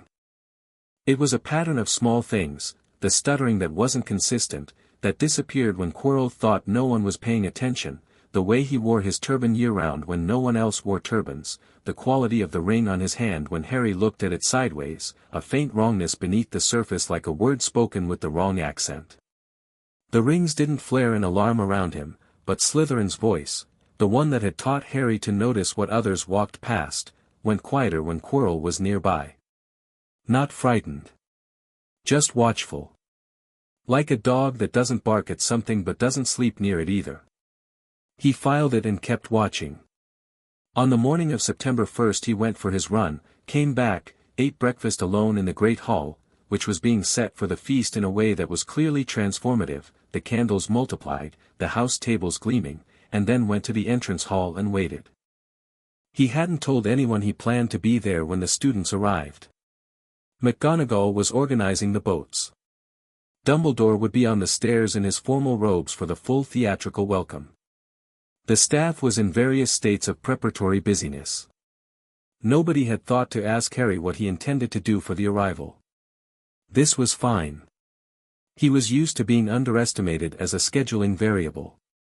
He stood to one side of the entrance hall, not prominently, not hiding, just present, and watched the doors. They opened at 7:43. The first through were 6th years, a pack of them with the ease of people who had done this before, talking over each other about holidays and laughing. They streamed past without noticing Harry. Then more students, younger and older, the hall filling with noise and movement and the particular social recalibration that happened when people who hadn't seen each other in months suddenly occupied the same space. Harry watched. A pair of red-haired boys who moved with the synchronized energy of people who shared a very specific category of mischief, twins, clearly, 3rd or 4th year. A large boy with a round and genuinely kind face who knocked his trunk over in the doorway and laughed at himself. A girl with large front teeth and very precise posture who was already reading something while she walked, which Harry found immediately interesting. A pale blonde boy in new robes accompanied by 2 larger boys who were clearly there to confirm his importance. Harry looked at the blonde boy for a moment. Sharp face, gray eyes that moved around the hall with the assessment of someone who had been taught to read rooms, though in a different way than Harry had been taught to read them, not for survival, but for positioning. He moved through the entrance hall with the confidence of someone for whom Hogwarts had been a known destination since birth. He noticed Harry approximately 30 seconds after Harry noticed him. The assessment took about 3 seconds. Grey eyes moved from the messy hair to the too large shirt. Harry hadn't changed into school robes, a choice that he'd made deliberately and not explained to anyone, to his right hand. The rings were in their daytime subtlety, but Draco Malfoy was, Harry suspected, the kind of person who noticed subtle things. He came over. The two larger boys came with him like furniture that moved. "You're Harry Potter," Draco said. "Not are you, not I think you might be." Flat declarative, the opening of a conversation whose shape he thought he already knew. "Yes," Harry said. "I'm Draco Malfoy." Said with the tone of a name that expected recognition. He held out his hand. Harry shook it. "I know," he said. "Your father's on the Board of Governors." Something shifted in Draco's expression, very slightly, not enough to be readable without practice. He recovered quickly. "You know about the board?" "I know about most things I should know about," Harry said pleasantly. Draco recalibrated. Harry watched him do it, a slight reorganization, stepping back from the script he'd walked in with and trying to find the edges of what he was actually dealing with. It was well done for an 11-year-old. Or actually for anyone. "You're here early," Draco said. "The letter said you've been here since September 14th, Harry said. "Yes." "Why?" "Wanted to settle in," Harry said. He was watching Draco with the same quality of attention he gave everything, which was apparently disconcerting, because Draco's two larger companions shifted slightly, not threateningly, just the movement of people who weren't sure what the room was doing and were recalibrating to their principal's lead. Draco said, "That's not a real answer." "No," Harry agreed, "it's not." He looked at Draco with something that was close to genuine interest, because Draco was, he could tell, considerably more intelligent than the social role he'd arrived performing, and those gaps between a person and their performance were always interesting. "But we don't know each other yet. I'll give you a real answer when that changes." Draco stared at him. Whatever response he'd been prepared to give to Harry Potter, it apparently wasn't this. "Are you sorted yet?" he asked, pivoting. "No. The sorting's tonight." "You should be in Slytherin," Draco said, with the authority of someone who believed this was a compliment and also a forecast. "My whole family's been Slytherin. It's the house for people who are serious about magic." Slytherin was a serious person, Harry agreed. So was Gryffindor. So was Hufflepuff. So was Ravenclaw. He paused. The houses are a legacy of 4 distinct but complementary philosophies. Treating them as a hierarchy was never the founder's intention. Draco blinked. "You sound like a textbook." "I've read a lot of textbooks," Harry said. "It's a good habit. You should try it." Crabbe and Goyle, Harry matched names to faces from McGonagall's briefings, looked at Draco to see what the approved reaction to this was. Draco didn't give them one for a moment. He was looking at Harry with the sharp grey eyes that Harry suspected were considerably more perceptive than his father knew. "What are those?" he said, nodding very carefully at Harry's right hand. "On your fingers." "Rings," Harry said. "I know they're rings." "What rings?" Before Harry could answer, McGonagall's voice cut across the entrance hall with the carrying precision of 30 years of managing large groups of children. "First years this way, please. First years to me." Draco looked at Harry for one more second. Something in his expression was working through a problem he hadn't arrived with.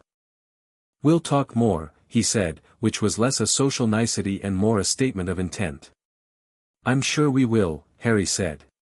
Draco went with the first-year crowd. Harry stayed where he was. He stayed there through the last of the students coming through the doors, and then he went upstairs on his own and changed into his school robes, simple, black, without house insignia, and came back to the entrance hall and waited for the first years to come up from their boats. He heard them before he saw them, the murmur of a group that had just experienced something, the specific kind of odd quiet that the first sight of Hogwarts from the lake produced. McGonagall led them up through the doors, and they clustered in the entrance hall in the dripping, wide-eyed, slightly shaky state of children who had just crossed a lake in the dark in November and were now standing in a castle that was vibrantly, loudly magical, and were not quite sure how to hold all of that. McGonagall looked at Harry, standing a few feet away, and gave him a look that was either approval or resignation and might have been both. "Form a line, please," she told the first years. "You will wait here while I prepare the staff for your entry. Do not touch anything, do not wander off, and do not feed the ghosts if any of them speak to you."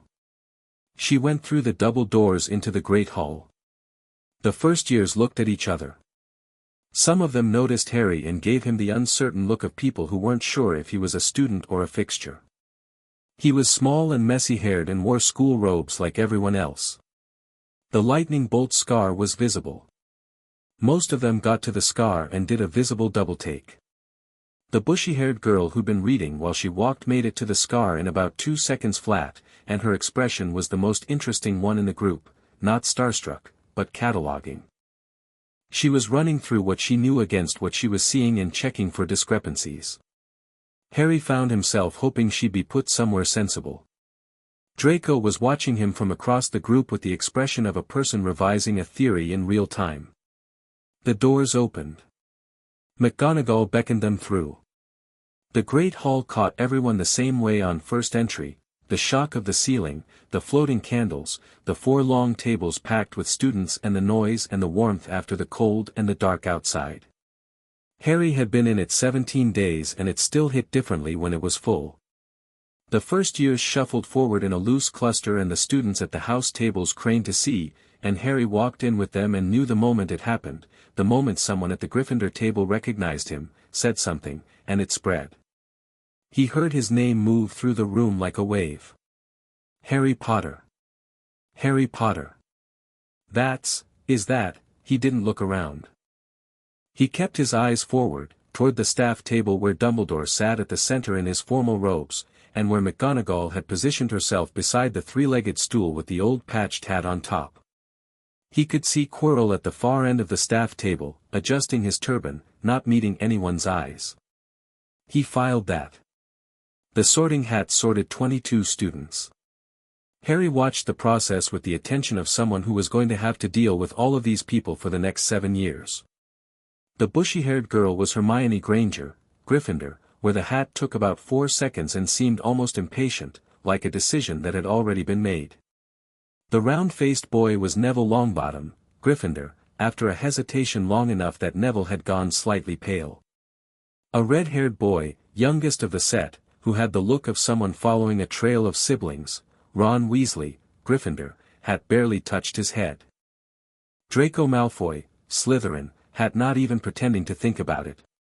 When the 22 had been sorted, the hall was looking at the stool and the hat with the question of whether they were done, and McGonagall said, clearly, "Potter, Harry." The whispers, which had subsided during the sorting, restarted instantly. The wave of his name again, but now specific, pointed, accompanied by craning and pointing and the sound of benches shifting as people tried to see. Harry walked to the stool and sat down. The sorting hat was lowered onto his head, and even before it touched him he could feel it, the particular quality of ancient intelligence encountering the rings, recognizing what they were, adjusting its approach. "Well," said the sorting hat, directly into his mind, with the warm and unsurprised quality of someone greeting a person they've been expecting. "We meet properly. We've spoken before," Harry said, in the silent exchange of thought. "We've conversed. This is different. This is the sorting." A pause. "You know I can't sort you." "I know. The instruments, 4 of them, all 4 founders, there is no house that contains them all. No single quality that runs through Gryffindor's courage and Hufflepuff's loyalty and Ravenclaw's wisdom and Slytherin's ambition without being all of those things simultaneously." The hat's voice was not apologetic. It was simply stating a fact. "And beyond that, you sit above the houses. Always did, the moment the rings chose you. The sorting is a division of 4. You are the point where all four converge. So what do you do? Harry asked. I announce what is true, the hat said, with the serenity of something that had been waiting for exactly this problem. That is, after all, what I have always done. The hat was lifted from Harry's head. The great hall was very quiet. Every conversation had died. Every head was turned toward the stool. At the Gryffindor table, the two red-haired twins were stock-still, which Harry had the sense was extremely unusual. Hermione Granger's mouth was slightly open. Neville Longbottom was looking between Harry and the hat with the expression of someone whose understanding of how Hogwarts worked was being rapidly revised.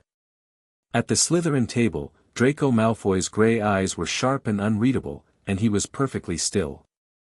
McGonagall stood straight-backed and gave nothing away, but Harry could see her hands. At the center of the staff table, Dumbledore was watching with his fingers pressed together, blue eyes very calm. The Sorting Hat, held up by McGonagall's professional composure, spoke to the great hall in a voice that everyone heard, "This student cannot be sorted." The silence deepened. Harry didn't move. The four founder instruments have converged for the first time in the history of this school. The old charter is fulfilled. This student is not a member of one house. He is the heir to all four. The silence was now a different kind of silence. The kind that is itself a sound.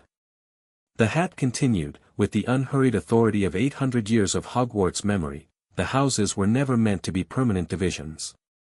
They were meant to be philosophies, ways of approaching a common purpose.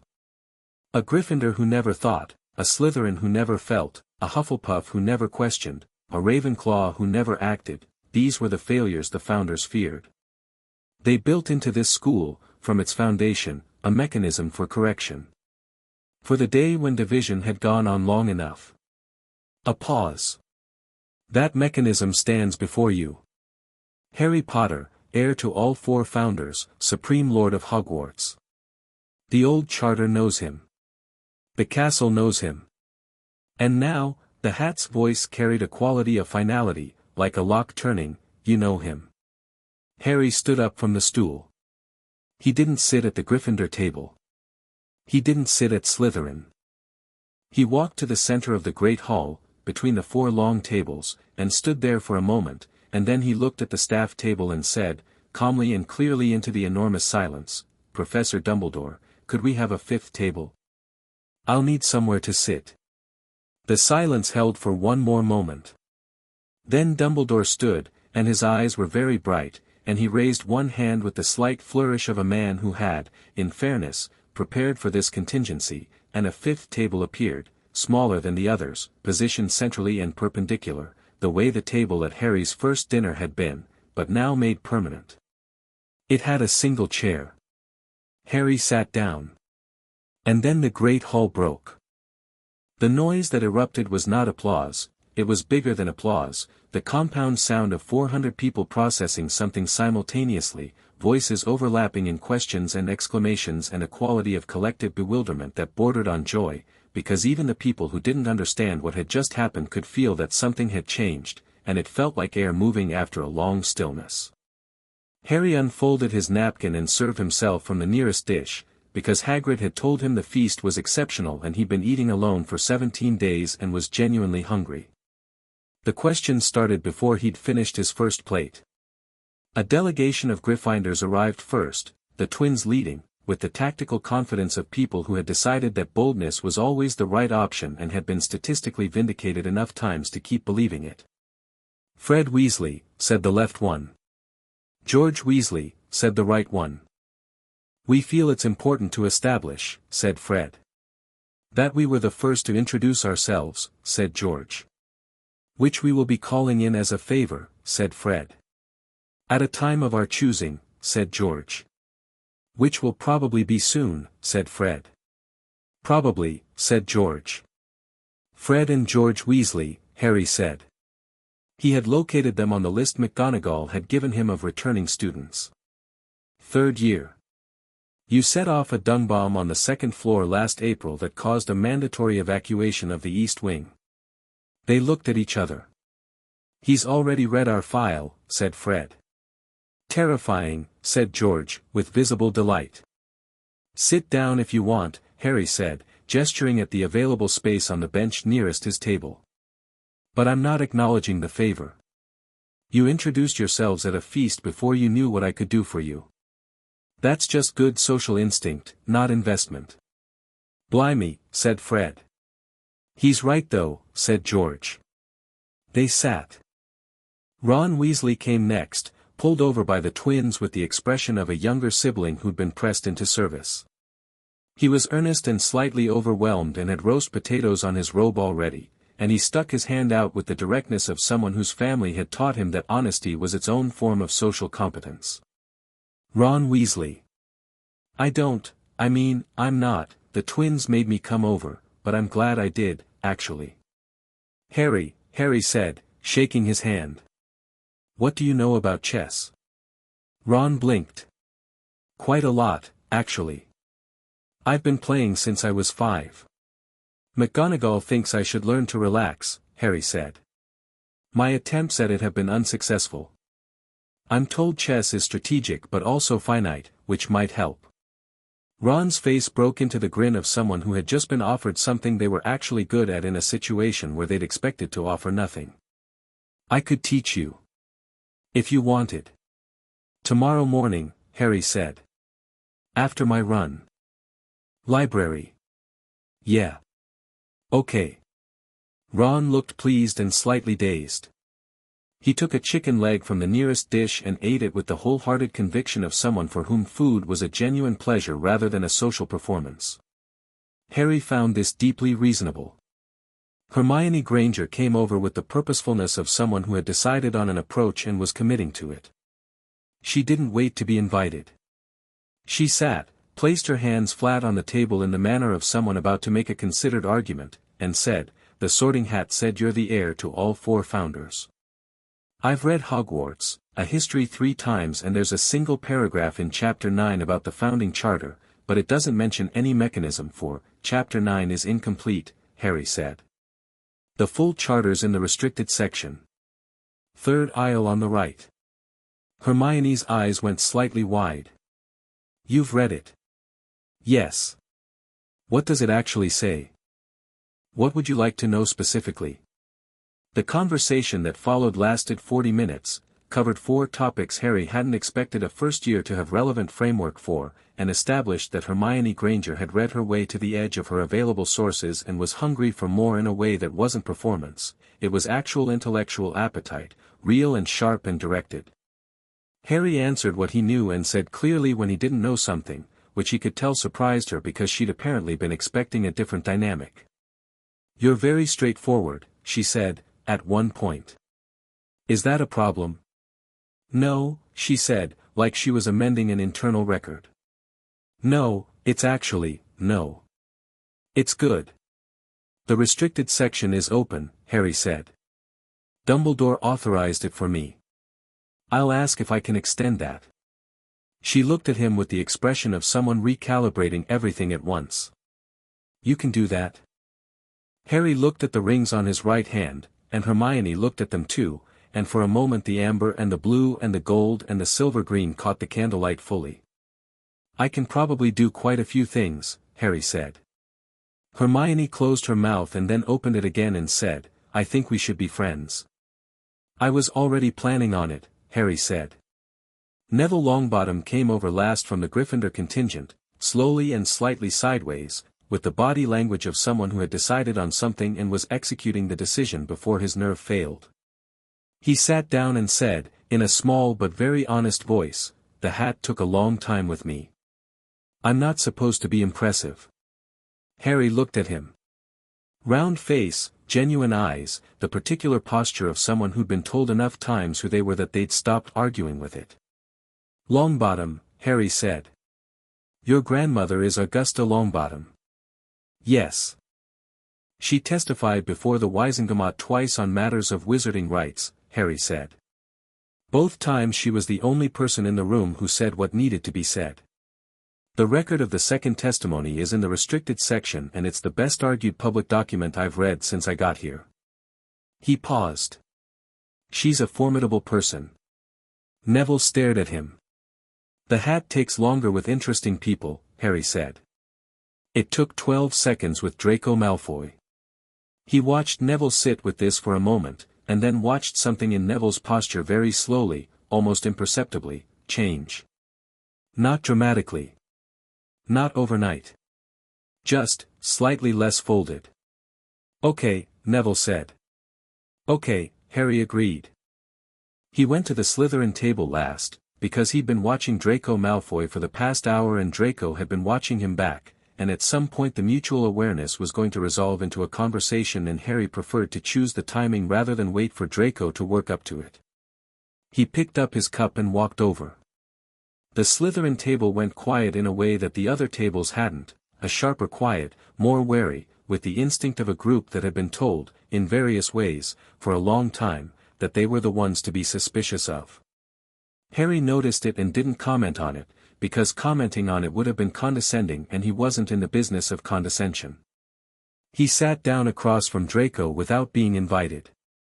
Crabbe and Goyle flanked Draco, and Draco himself was doing a very good impression of someone who was not particularly interested in what was happening.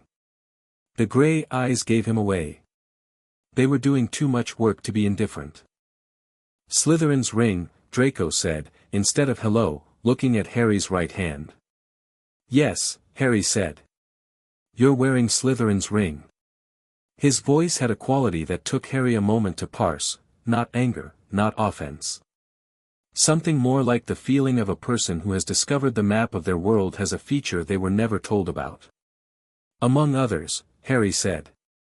My father, Draco said carefully, is going to have a great deal to say about this. I know, Harry said. I'm prepared for that. Draco started, and something shifted in his expression, a very brief internal conflict that resolved quickly but not in the direction Harry had expected. He didn't finish the sentence. He looked down at the table and then back up. The hat called you Supreme Lord. The old charter uses that term, yes. That's above the headmaster. Foundationally, yes. In practice, Professor Dumbledore and I have reached an understanding. He runs the school. Harry paused, thinking of the right word, hold the charter. Draco was quiet for a moment. He was working through something, and Harry let him work through it, because Draco Malfoy was not, whatever his father had made him practice, stupid. He was going to get there. Slytherin built the wards, Draco said. Yes. And you hold his ring.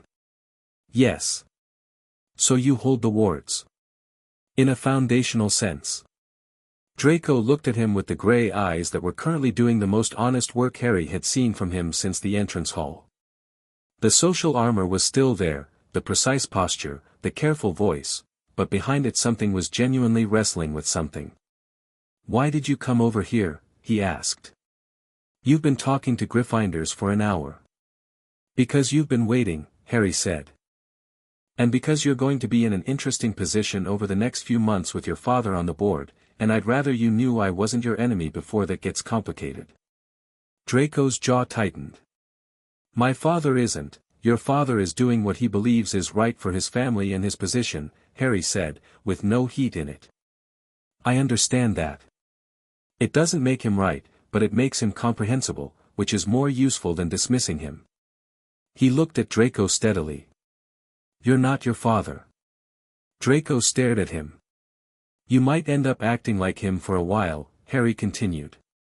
That's fine. People do what they know. But you'll notice, eventually, that some things don't quite fit. He picked up his cup. I'll be here when that happens. The silence between them had a different texture than the earlier one, less wary, more complicated, the silence of someone who has been offered something they don't have a ready category for. You're very strange, Draco said finally. Probably, Harry agreed. Is that a problem? The corner of Draco's mouth did something that wasn't quite a smile and wasn't quite not one. I don't know yet, he said. Fair, Harry said, and meant it. The trouble began the next morning and was so immediate it was almost efficient. Harry was coming back from his run at 7:15 when he found Professor Quirrell in the corridor outside the library, apparently waiting for something but pretending to examine a painting.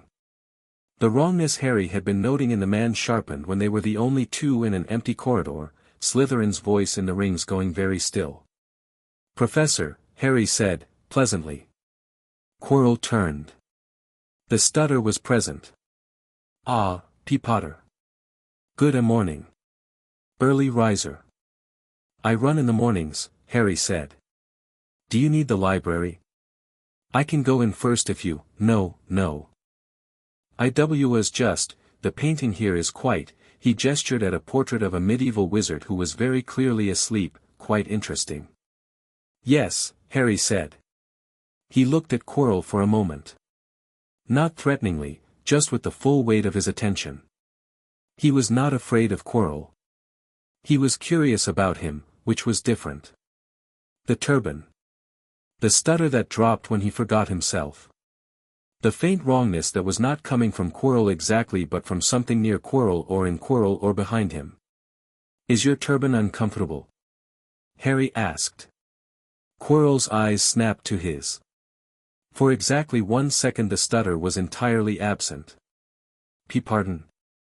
"You adjust it a lot," Harry said. "I thought maybe it was uncomfortable and you might want to mention it to Madame Pomfrey. She's very good, apparently, with," he kept his tone entirely mild, persistent discomfort. Quirrell stared at him. Something moved behind his eyes that was not quite Quirrell's expression, a second quality, a depth behind the depth, like looking at something reflected in water and catching a glimpse of what was below the reflection.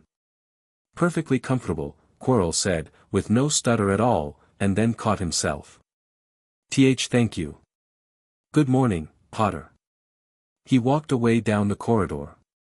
Harry watched him go with the rings very still on his hand. The Slytherin voice said nothing, but the silver-green stone pulsed once, and Harry noted it the way he noted everything. He went into the library.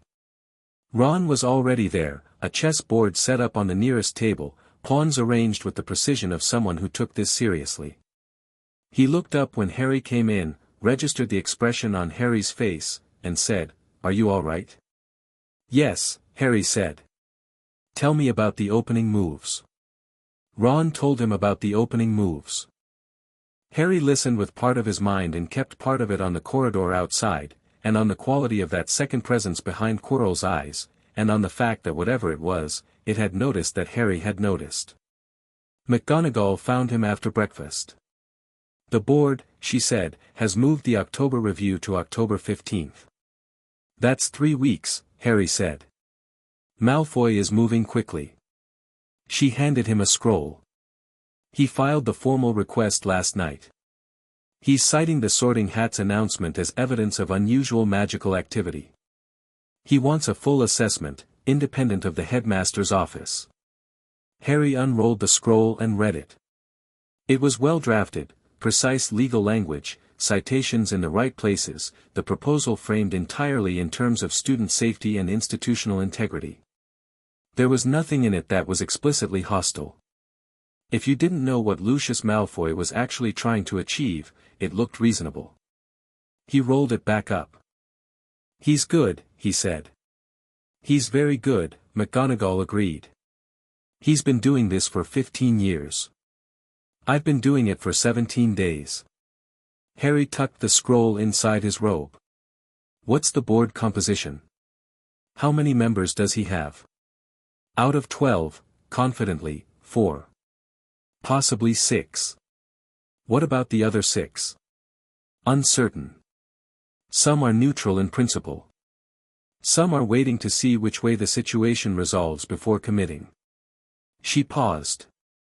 "One of them is Marchbanks. Griselda Marchbanks. She's been on the board for 40 years and has no patience for political maneuvering. She cares about the school. Can I meet her before October 15th? McGonagall was quiet for a moment. "I can arrange tea," she said. "Please," Harry said.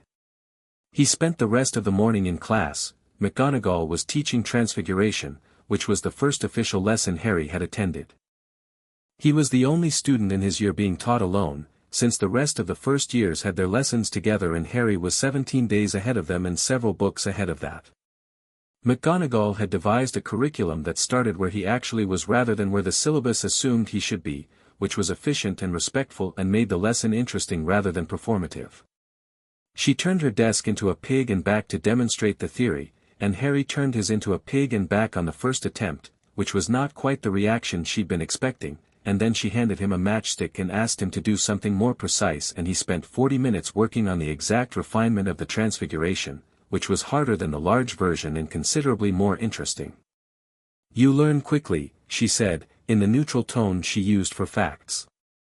I've had time to read the theory, Harry said. The practical is mostly catching up with what I already understand conceptually.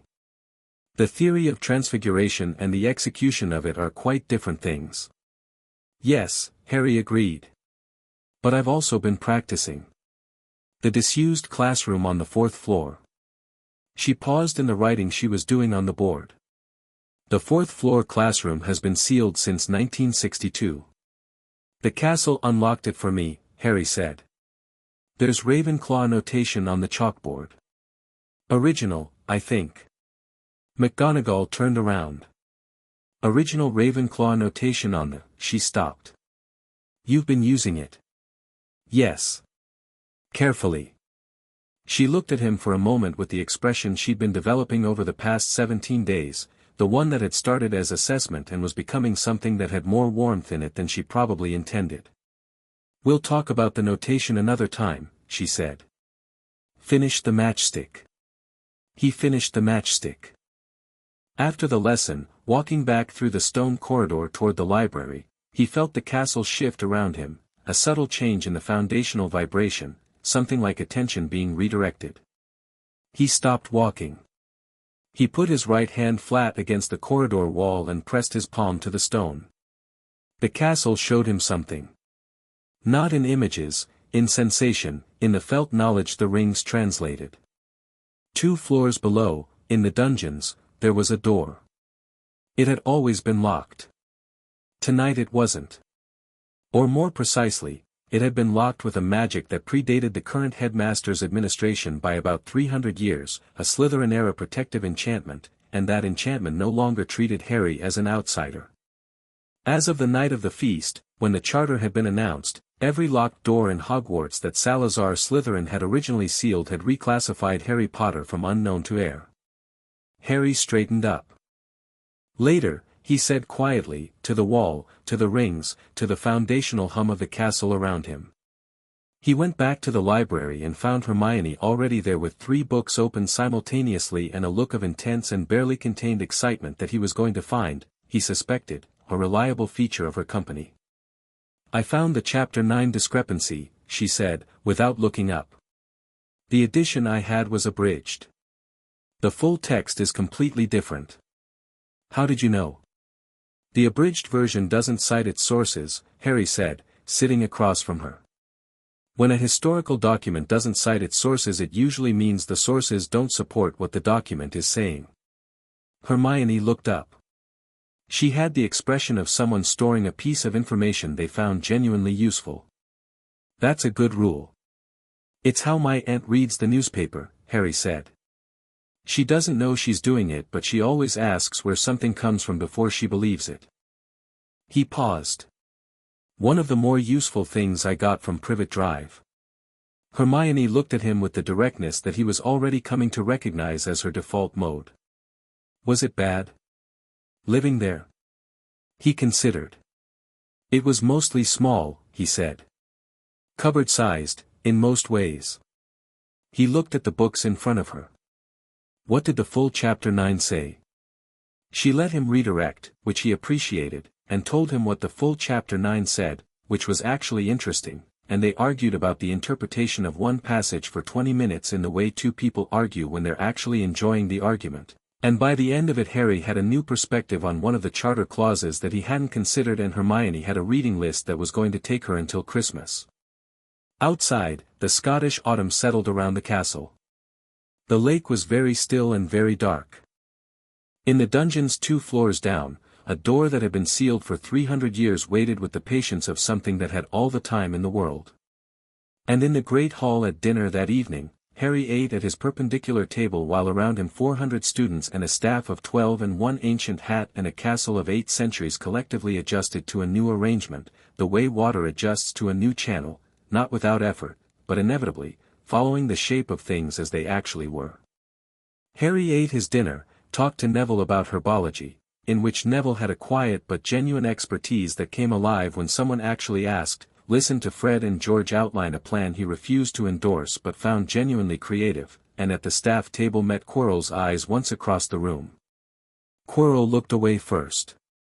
Harry went back to his dinner. The castle hummed. Chapter 4, The old laws wake. The door in the dungeons led to a chamber that made the one beneath Privet Drive look like an antechamber. Harry went on a Thursday evening, 3 days after the feast, after dinner and after his nightly conversation with Dumbledore and after Hermione had finally, reluctantly, left the library at 9 because McGonagall had appeared in the doorway with the expression of someone who had been reasonable twice already and was on the third attempt. He went alone, which he'd considered and decided was correct. This was a Slytherin chamber, and whatever it contained was going to require him to think rather than explain, and explaining while thinking was inefficient. The dungeons at night had a different quality than during the day. Not frightening. Just honest. Stone without the softening effect of daylight, torches burning lower, the sound of the lake pressing against the outer walls in a way that was barely audible but constant, like a very slow heartbeat. Harry walked down 2 staircases and through a corridor that smelled of cold water and followed the ring's direction and found the door. It was iron. Old iron, the color of deep rust but perfectly sound, with no visible lock or handle. Harry put his right hand flat against it the same way he put his hand against the wall in Privet Drive, and felt the Slytherin-crafted enchantment read him and unlock, and the door swung inward on hinges that didn't squeak at all, which somehow made it more significant than if they had. Inside was a study. Not a chamber of horrors or a vault of power or anything theatrical. A study. Stone walls lined with shelves, and on the shelves not gold or artifacts but books and scrolls and small stone tablets with runes carved into them, and at the center a writing desk of dark wood with a chair behind it, and on the desk a single candle that had never been blown out. It had burned for some unimaginable number of centuries, its flame utterly still in the airless room, the wax never seeming to diminish. Harry pulled the chair out and sat down. The desk had a surface cleared for work. To the right, a stack of scrolls bound with a cord of braided silver and green. To the left, a flat stone tablet with a stylus resting in a groove beside it, as though someone had set it down intending to come back. In the center, a letter. A real letter, on real parchment, sealed with green wax and the serpent crest, addressed in a hand that was angular and unhurried, and read, "To the heir, when found." Harry broke the seal and read. It was not short. Salazar Slytherin had written with the precision of someone who had considered every word and discarded the unnecessary ones, which made the letter efficient and also, somehow, intimate, the voice of a man writing to someone he could not predict but had decided to trust, across a gap of 1,000 years. The letter covered several things. The wards and their maintenance, what they were built from, what sustained them, what would happen if they were significantly altered by someone without foundational authority. The Chamber of Secrets, which was addressed with a directness that no historical account Harry had found matched. It was not, Slytherin explained, a chamber of monsters or a weapon or a punishment. It was a sanctuary. Specifically, it was a sanctuary for magical creatures considered dangerous by the wizarding world's contemporary standards, a place where a basilisk had been brought as a hatchling to be protected from a world that would have killed it. The monster of the Chamber of Secrets was a 1,000-year-old creature that had been placed there by a man who didn't believe that power and danger were the same thing as evil. Harry read this section 3 times. The final section of the letter was about governance. Slytherin had anticipated, with the accuracy of someone who had watched institutions long enough to know what they did over time, that the four-house system would eventually calcify into something more divided and less useful than he'd intended. He had anticipated that an heir would be needed. He had anticipated that the heir would be young and would arrive in a political situation that required them to understand the difference between authority and force. The rings confer the first, he had written. The second is always available to someone with power. The value of having both is that you need not use the second. The threat of it, properly understood, is sufficient. But you must ensure that it is properly understood. Clarity is a form of mercy. Harry sat with the letter for a long time after he'd finished it. The candle burned without diminishing. The study was very quiet and very still. He thought about clarity as mercy. He thought about October 15th. He thought about Lucius Malfoy building something over 15 years, and about what it meant to dismantle it in a way that was merciful rather than brutal, not because Malfoy deserved mercy, but because brutality created martyrs and clarity created records, and records outlasted martyrs. He rolled the letter carefully and set it aside and opened the first scroll in the braided cord stack. He read until 2 in the morning. The next 3 weeks moved fast. McGonagall arranged tea with Griselda Marchbanks on a Saturday morning, in a small room off the library that Harry hadn't found yet and suspected the castle had provided for the occasion. Marchbanks was small and elderly and had the quality of someone who had been important for so long that importance had stopped feeling like anything in particular. She'd been administering wizarding examinations for 60 years. She'd examined Dumbledore as a student, a fact she mentioned with the flat brevity of someone for whom that was simply a data point. She looked at Harry's rings for about 4 seconds and then looked at his face and said, "Well, what do you want from me?" "Your vote on October 15th, Harry said, "and your honest opinion of Lucius Malfoy's actual intentions. Not the official version." Marchbanks made a sound that was not quite a laugh. "He wants control of curriculum," she said. "Has done for 12 years. The board keeps the school's finances and facilities in order. That's appropriate. What he wants is oversight of teaching content, staff appointments, and admissions standards." She set down her teacup. "He's intelligent enough to pursue it through administrative channels rather than direct confrontation. A representative on the governance committee here, a vote against a staff appointment there. Patient work. What stops him? Dumbledore, mostly. Dumbledore is very difficult to outmaneuver in institutional politics because he is willing to give ground on things that don't matter and very clear about what does matter." She paused. "You, however, have created a situation that Malfoy hasn't encountered before." "How so?" "He can't outmaneuver you through the board, because your authority doesn't derive from the board." She studied him. "He can't go to the ministry because the founder instruments are outside ministry jurisdiction, as I understand it. He can't challenge the charter because the charter predates every institution he could challenge it through." She tilted her head. "He has exactly one option. He must convince enough people that you are dangerous, not legally, but socially. That having a 9-year-old in a position of foundational authority is inherently irresponsible, and that responsible adults need to provide oversight for the good of the school. And if I demonstrate at the review that I understand the position better than anyone in the room," Harry said, "that argument collapses." "Yes," Marchbanks said. "Which is why he will try very hard to prevent you from speaking at the review." "Can he?" "The review is a board session. Technically, board sessions don't include students." She looked at him with the sharp and unsentimental attention of a woman who had been making precise judgments for 60 years. "But the old charter gives the founder heir the right to observe and address any proceeding relating to Hogwarts governance. That clause has never been invoked because the heir position has never been occupied in living memory. Malfoy will argue it doesn't apply. You will argue it does. The chair of the board will decide." "Who chairs the board?" "Currently, William Fawley. A reasonable man. Not Malfoy's ally, not particularly brave. He'll go with the cleaner legal argument if it's presented clearly." "I'll present it clearly," Harry said. Marchbanks looked at him for a long moment. Then she said, "You are 9 years old."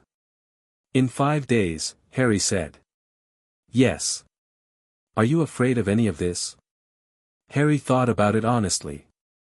"No," he said. "Should I be?" "Probably not," Marchbanks said, with the tone of someone who had been a good judge of character for several decades and was applying that judgment now. But most people would be. She picked up her tea. I'll vote with you. Not because of the rings. Because the argument is legally sound and Malfoy's position is institutionally corrosive and the school is better served by foundational authority that actually understands what it holds. She paused. And because Dumbledore has been running this school with the particular habit of doing the right thing for the wrong reason for 30 years, and I find myself wanting to see what someone does it differently. Harry turned 9 on October 2nd. McGonagall made him a cake, which she presented on the morning of his birthday at breakfast before anyone else was up, in the manner of someone who had decided to do something and was going to do it without making it into an event. The cake was chocolate and well-made and had exactly 9 candles, and she said happy birthday in a voice that was clear and genuine, and then sat down and had her tea while he ate the cake, and that was all it was, and it was more than anything he'd had on a birthday before, and he didn't say that because she already knew it, and saying it would have made the moment smaller rather than larger. He thanked her, and she nodded, and they sat in the early morning quiet of the empty great hall with the enchanted ceiling showing a clear October sky. Marchbanks is going to vote with me, Harry said. I know. She told me. McGonagall wrapped both hands around her teacup. Identify the others. I'm working on it. There are 2, Adela Greengrass and Thomas Rowe, who I think are persuadable by the legal argument alone. Greengrass has a daughter at the school, starting next year. Rowe is an academic. If the argument is sound and I present it clearly, they'll follow the cleaner position. That's 4 including yourself. I'm not a board member. I'm the heir presenting under the charter right of address. Harry thought. 4 with Marchbanks. I need 2 more for a majority on the specific question of whether the review resolution should include any oversight mechanism involving the heir's position. Rowe's colleague on the educational subcommittee is a woman named Perkins, McGonagall said, without looking up from her tea. She follows Rowe's lead on academic questions. Rowe and Perkins are effectively 1 vote. 5, Harry said. And the 6th. Harry looked at his cake, which had a small chocolate castle on top that McGonagall had clearly made with a spell, and that was extremely well detailed for something made with a spell while doing other things. I don't know yet, he said. I need to find out more about the remaining uncertain members. Brailsford, McGonagall said. Edmund Brailsford. He's been on the board for 8 years. He voted with Malfoy 3 times in the first 2 years and has been pulling away from that alignment ever since. His son was sorted into Hufflepuff last year and Malfoy made, her voice went slightly colder, a remark about it. Harry looked up. What kind of remark? The kind that a man with Malfoy's views makes about Hufflepuff. A pause. Brailsford has been civil to Malfoy since because they have mutual financial interests. But he is not his friend. Harry thought about fear versus malice. About people who had built their positions within systems and were now watching those systems begin to shift, and whether their response would be to double down or to recognize that the shift was an opportunity rather than a threat. I'd like to write him a letter, Harry said. McGonagall looked at him over the tea. A formal one, Harry said. On Hogwarts stationery, citing the charter right of address. I want him to understand what the review is actually about before he walks in. He paused. And I want him to know that nobody is trying to erase what the board does. The board has a legitimate and useful function. What I'm preserving is the distinction between that function and something else. McGonagall was quiet for a moment. Then she got up and brought him parchment and a quill from somewhere, set them on the table beside the cake, and sat back down. Harry wrote the letter. He was 9 years old and he wrote it with the calm directness of someone who had spent a month reading everything available and thinking carefully about what it meant, and when he was done he read it back once and changed 2 words and handed it across the table. McGonagall read it. She set it down. She picked up her tea. Good, she said. It was the full extent of what she said and it was enough. Classes had found their rhythm. Harry's days had developed a structure that suited him: morning run, breakfast, lessons with McGonagall or Flitwick or Sprout, afternoons in the library or the disused fourth-floor classroom, evenings with whatever combination of people had accumulated around his table in the Great Hall, which was always different and always interesting. Flitwick taught charms with the enthusiasm of someone who had never stopped finding it wonderful, which Harry respected. He was very small and very precise and had a quality of genuine delight in a well-executed spell that was infectious in the best possible way. Harry's charms work was already well beyond first-year level, but Flitwick had the knack of finding the interesting edge of any technique, the place where competency ended and mastery began, and pushing him there without making it feel like pressure. The theory and the feeling, Flitwick said once, perched on his stack of books at the front of the classroom, are not the same. Every student learns the theory. The ones who become exceptional feel the magic as a substance, with weight and texture and resistance. You already feel it. The rings help, Harry said honestly. The rings enhance. What they enhance was already there. He pointed his small precise wand at a teacup and it grew 3 sizes with the smoothness of something perfectly calibrated. It was there when your mother did it. Different in flavor, hers was warm, very warm, like looking at a fire. Yours is, he tilted his head, considering, cooler than that. Deeper. Like something that has been in one place a very long time and is certain of itself. Harry thought about that for the rest of the lesson. Sprout was the most purely cheerful of his teachers and the one who talked least about magic directly. Her lessons in herbology were about observation, about noticing what a plant needed before it told you, which she maintained was the same skill as noticing what a person needed before they told you, and that the garden was a better teacher of empathy than most other things people tried to learn it from. She also talked about Harry's parents with the specificity of someone who had taught them and remembered them as actual people rather than symbols. Your mother was extraordinary at this, she said once, deadheading a mandrake seedling with the practiced ease of someone who had done it 1,000 times. She had the most precise attention to detail I've ever seen in a student. Every plant she touched, she'd read it first. Looked at it the way you look at something before you decide how to help it. She handed Harry the shears.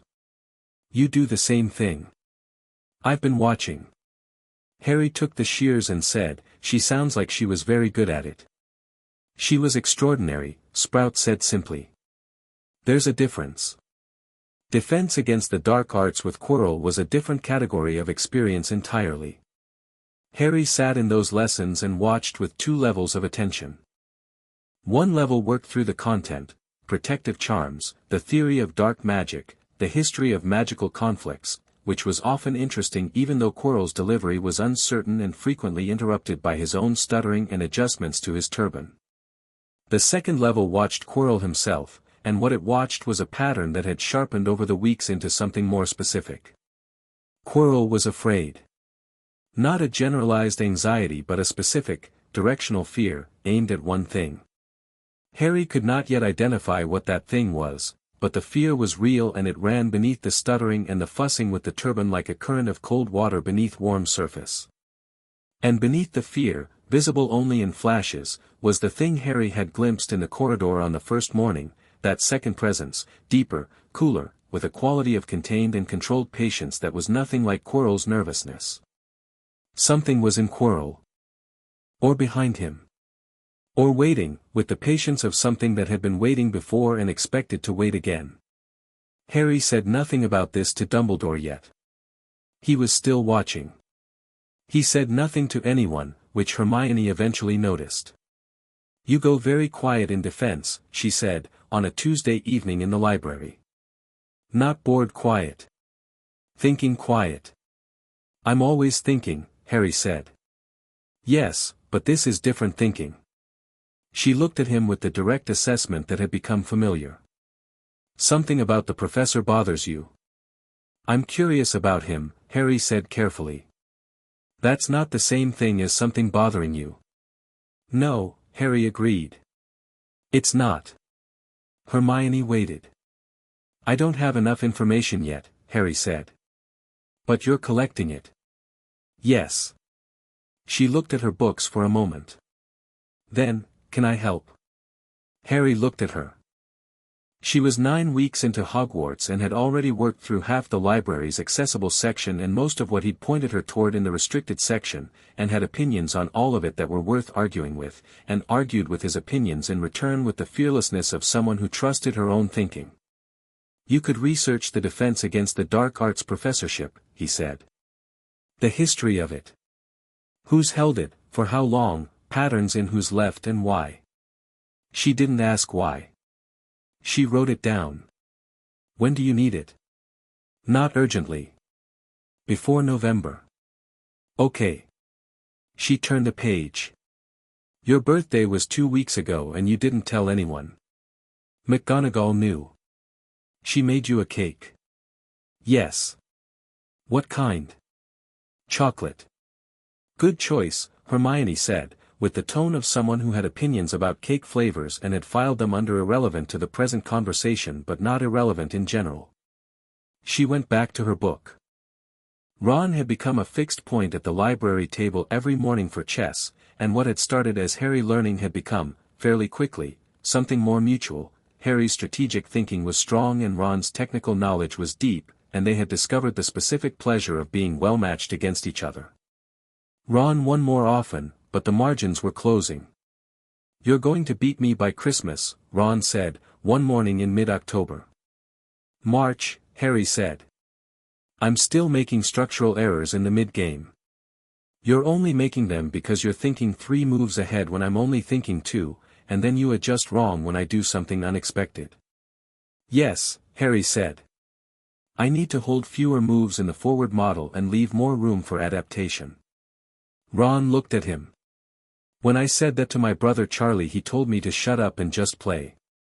That's the difference between tactical and strategic thinking, Harry said, moving a bishop. Charlie plays tactically. He's probably very good at reacting. He's brilliant at Quidditch, Ron said, moving his knight in the particular decisive way that meant he'd committed to a line. Speaking of which, you haven't been to Quidditch tryouts. First years can't try out, Harry said.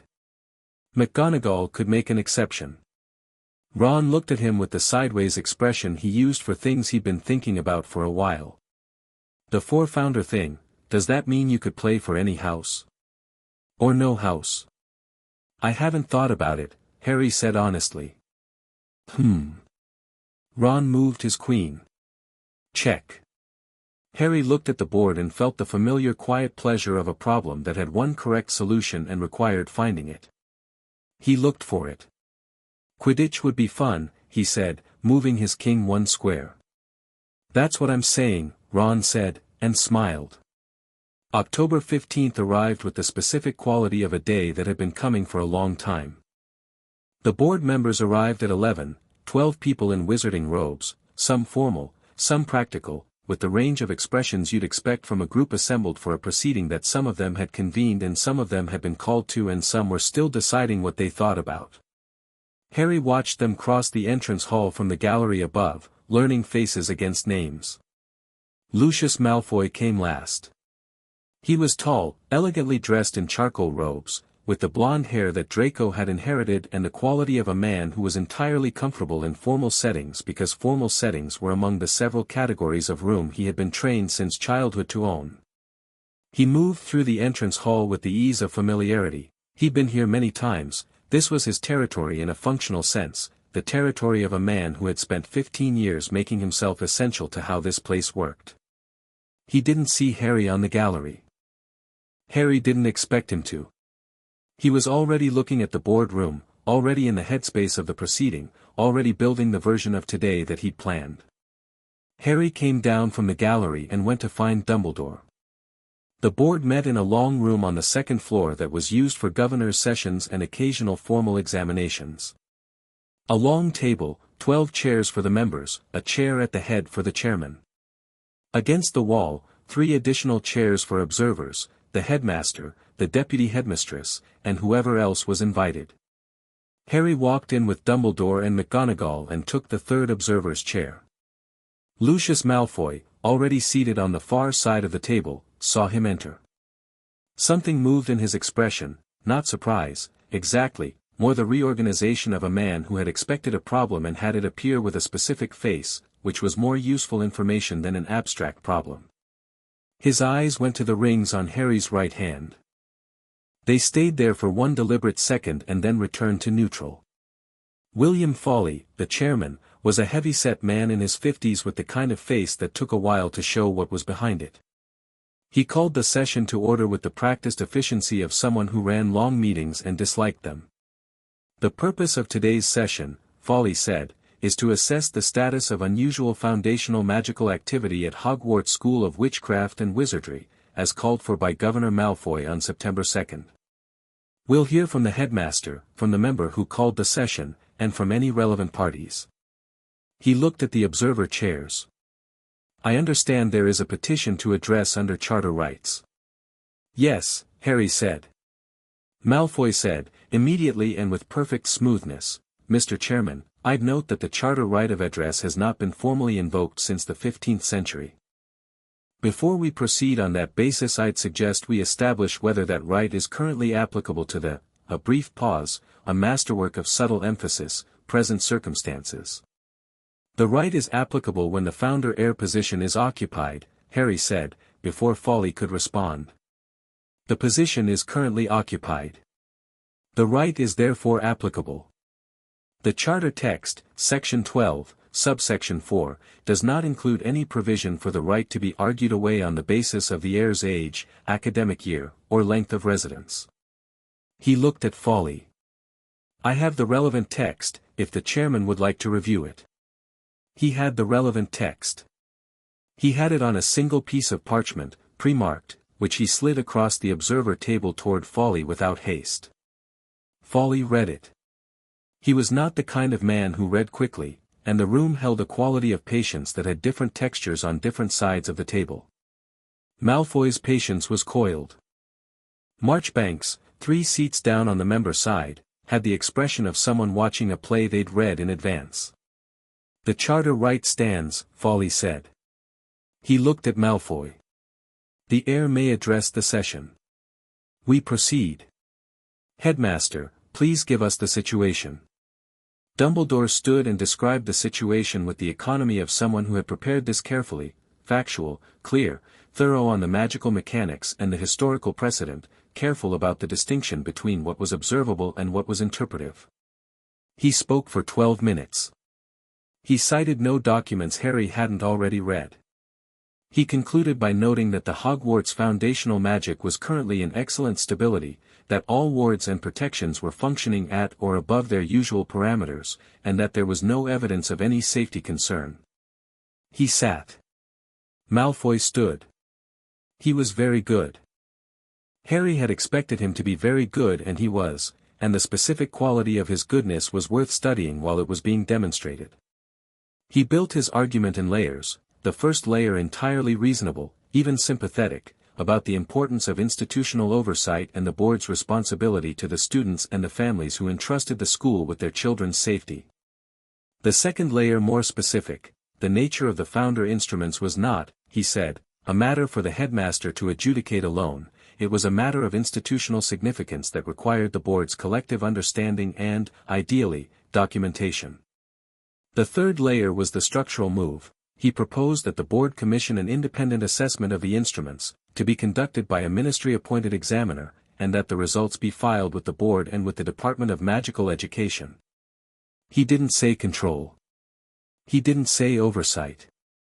He said understanding and transparency and appropriate documentation, and the language was chosen with the care of a man who had been choosing language carefully for a very long time.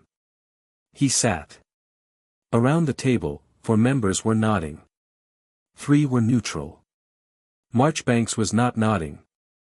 Brailsford, whom Harry found in the row, was looking at the table. Harry stood. The room looked at him. 12 governors, a chairman, a headmaster, and a deputy headmistress all looked at a 9-year-old in school robes, and the room held its breath in the way rooms held their breath before something either enormously impressive or enormously embarrassing. Harry looked at Fawley, because Fawley was the room, and addressed him directly. The Board of Governors of Hogwarts School of Witchcraft and Wizardry has jurisdiction, under the 1902 Education Charter, over pastoral, financial, and facilities matters pertaining to the school. The board does not have jurisdiction over the foundational magical instruments of the school. This is not a technicality. It is a structural distinction that the founders built into Hogwarts governance precisely to prevent institutional authority from superseding magical authority. He paused, not for effect but to make sure the distinction was clear. Governor Malfoy's proposal is to refer the founder instruments to a ministry examiner for documentation. I want to understand what that documentation would be used for. He looked at Malfoy. Documentation is for record, Malfoy said, with the pleasant reasonableness of someone who had prepared for this question. To ensure the board has accurate information. The ministry has no precedent for examining founder instruments, Harry said. No protocol, no legal framework, no established standard for what such examination would involve or conclude. What a ministry examiner would produce is a document that says, in essence, we have examined these objects and provide the following opinions. That document would then become part of the board's records.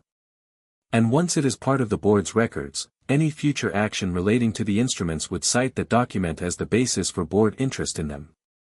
He paused. What you are proposing, Harry said clearly, is not documentation. It is the establishment of a precedent for board jurisdiction over foundational magical authority. Once that precedent exists, it can be expanded. I am here to ensure that precedent does not exist, because it is inconsistent with the charter, inconsistent with the founder's intent, and not in the interest of the school. The room was very quiet. These are significant claims from someone who has been a student here for, Malfoy checked deliberately, 31 days. The claims are from the charter, Harry said. The charter is available to the board.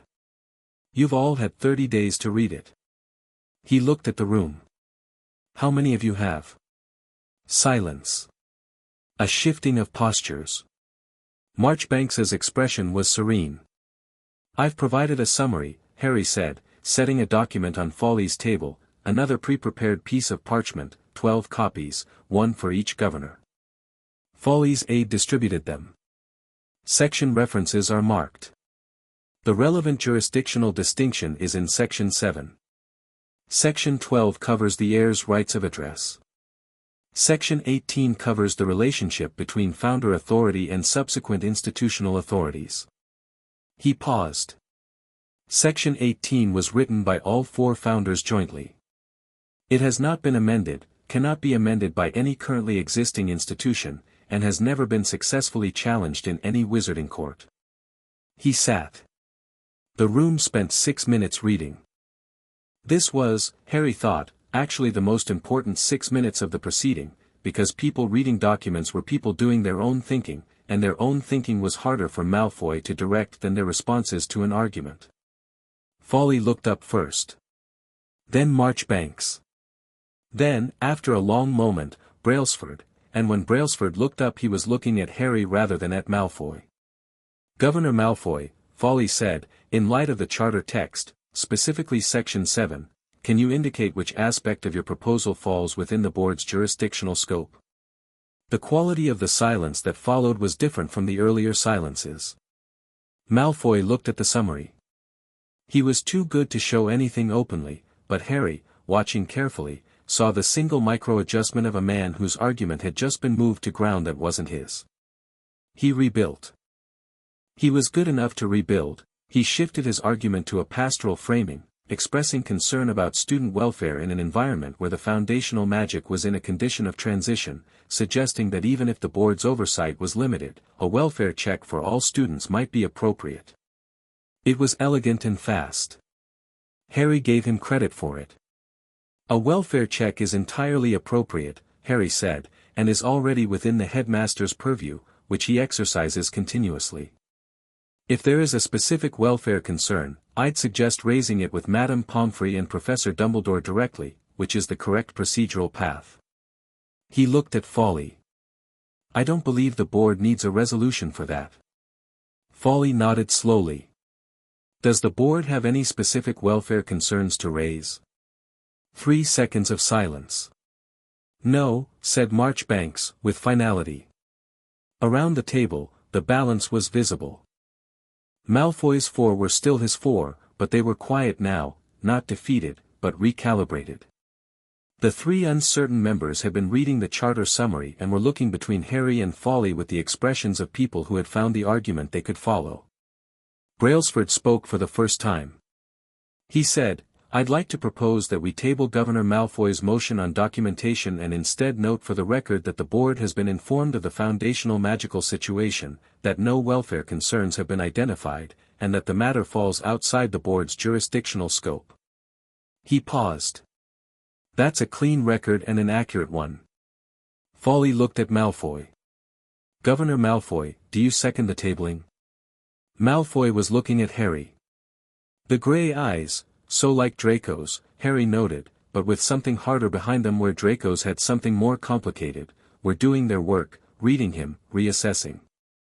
There was no malice in the look. There was something more like the flat attention of a chess player looking at a board after an unexpected move.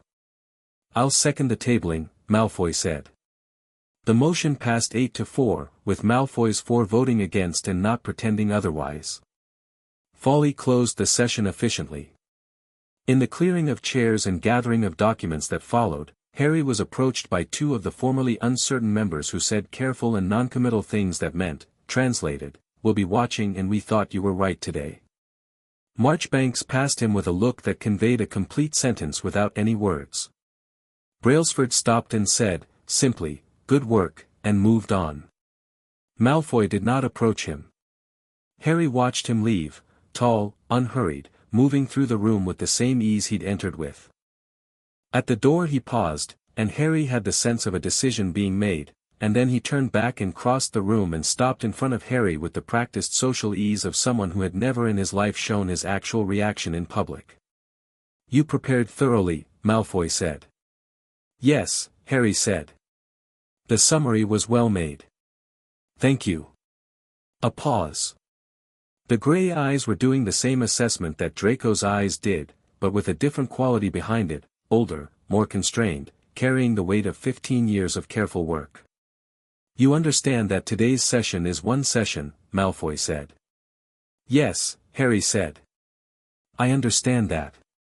I will be," he chose the word carefully, "attentive to the school situation going forward." "I'd expect nothing else," Harry said. "The school's situation deserves attention." The neutral surface held. Then Malfoy said, with something that was too measured to be called respect but was adjacent to it, "You are not what I anticipated." "No," Harry agreed. "I know." Malfoy left. McGonagall appeared at Harry's shoulder with the timing of someone who had been watching the conversation from a precise distance. "Well," she said, in a voice she kept very level. "He's not done," Harry said. "No. He'll find another angle." Harry looked at the door. "But he knows the legal ground now. Whatever he does next will have to be more creative." "Does that concern you?" Harry thought about Slytherin's letter. Clarity is a form of mercy. He thought about what creative meant, when applied to a man with Lucius Malfoy's resources and patience. "It means I need to be better prepared for the unexpected than I was prepared for the expected," he said. "Yes, it concerns me. It would be stupid not to be concerned." McGonagall looked at him with the expression that was becoming familiar, the one that kept starting as assessment and arriving somewhere warmer. "Good," she said. That evening Draco found Harry in the library. He'd been there before. Draco was a solid student who used the library properly and wasn't too proud to need it, but tonight he didn't go to his usual table. He came to Harry's, which had the chess board on one end and 3 open books on the other and a stack of McGonagall's annotated notes somewhere under both, and pulled out a chair without asking and sat down. Harry looked up from the charter text he was cross-referencing. Draco had the expression of someone who had been thinking about something for several hours and had reached a point where continuing to think about it alone was counterproductive. "My father lost today," Draco said. "The motion was tabled," Harry said. "That's a loss," Draco said, with the directness of a boy who had been raised to understand exactly what political outcomes meant. "He's never lost a board vote." He looked at Harry. "You prepared for 2 weeks." 3, Harry said. He's been preparing for 15 years. He has been, Harry agreed.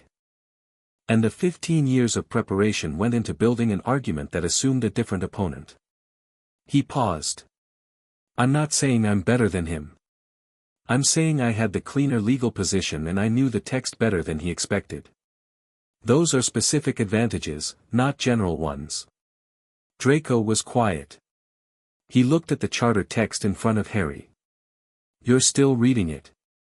There are sections I haven't fully worked through. The governance implications of the heir position are more layered than the surface reading suggests. Can I? Draco stopped.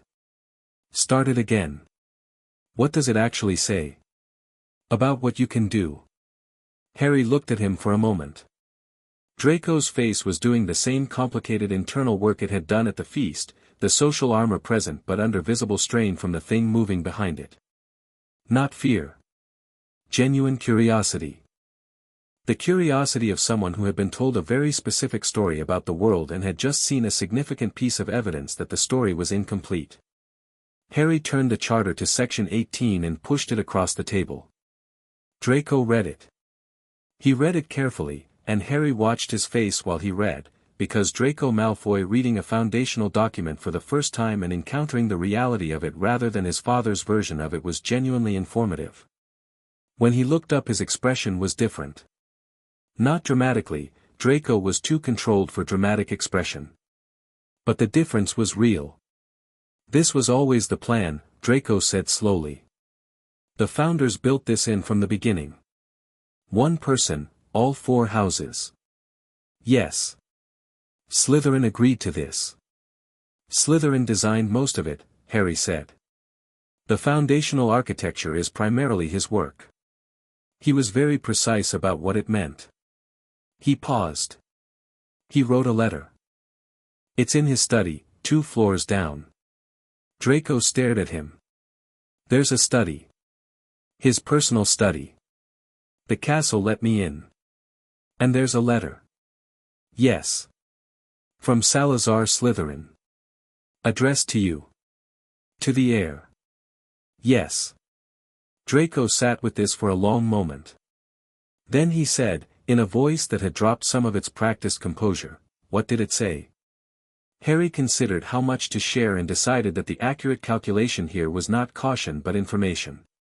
Draco Malfoy in possession of what Slytherin had actually intended was a different variable than Draco Malfoy operating entirely on what his father had told him Slytherin intended, and the difference was significant. He told him the relevant parts. Not everything, but the governance sections and the passage about the houses and the sentence about clarity and mercy. Draco was very still while he listened. He had a particular stillness when he was processing something real, Harry had noticed. The performing composure stillness was controlled and deliberate, but this stillness was different, the stillness of someone genuinely inside a thought. My father, Draco said finally, believes Slytherin would have wanted the houses separated. That the 4-house system was never meant to mix. That pure-blood tradition he stopped, that it's what Slytherin valued. Slytherin valued excellence, Harry said. The letter is very clear about that. He valued people who were serious about magic and serious about their craft. He was suspicious of the idea that birth determined either. He worried that the other founders were too soft about standards. He met Draco's eyes. Not that they were too soft about blood. Standards. Ability. Commitment. The silence between them was doing a lot of work. Your father has spent his career building on an interpretation of Slytherin's legacy, Harry said. It's a powerful interpretation and it has served a specific political purpose. I'm not asking you to dismiss him. He's your father and he's a complicated person in a complicated position. He paused. But the primary source is in the dungeon 2 floors down and it doesn't support the interpretation. Draco looked at the charter in front of him. Can I see it? The study? Yes. Harry thought about it.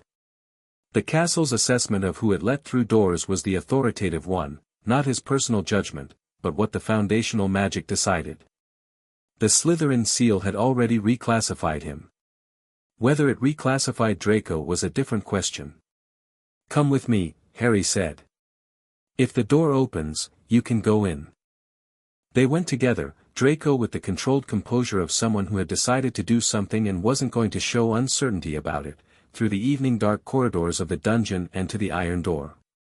Harry put his hand to the door. It opened.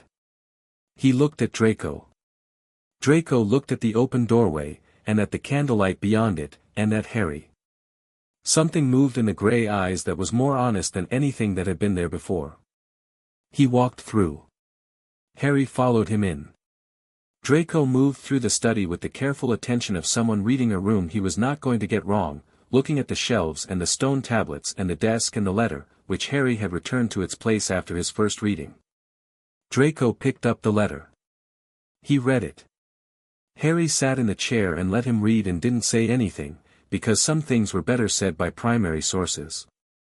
When Draco finished he stood holding the letter and his face had the expression of someone who had received information that was going to require substantial time to fully process and had decided to accept it before the processing was complete.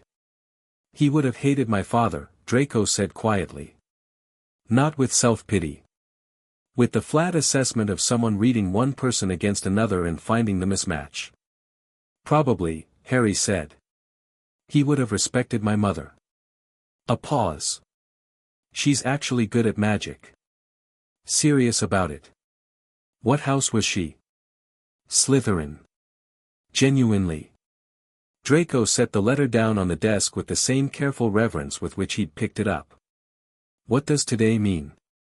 "For your position. The board can't touch the instruments. Malfoy knows that now with full certainty, which means his next move will come from somewhere else." Harry looked at the candle that had been burning for 1,000 years. "I have time, but not unlimited time." Draco looked at him. "What do you need?" Harry hadn't expected that question, which meant he'd been underestimating the variable.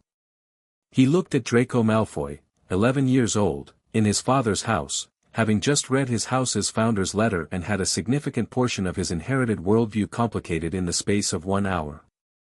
"Information," Harry said. "Your father tells his allies things. Not everything, but things. When you hear something that seems relevant to Hogwarts governance or to the instruments, I'd like to know."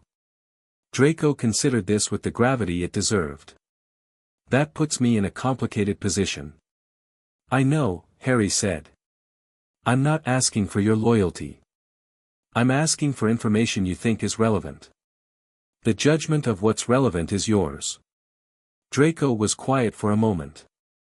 The candle burned its eternal flame between them, and the stone tablets on the shelves held their carved runes, and the study of Salazar Slytherin held its deep patience around them. "My father is going to increase the pressure," Draco said.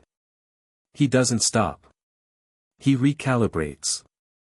And when he recalibrates he usually comes from a direction that's harder to defend against than the first one." "I know. He knows people at the ministry," Draco said.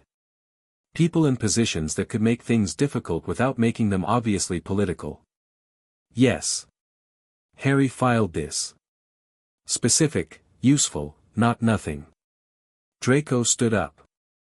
He smoothed his robes with the habitual gesture of a boy who had been doing it since he was old enough to wear robes worth smoothing.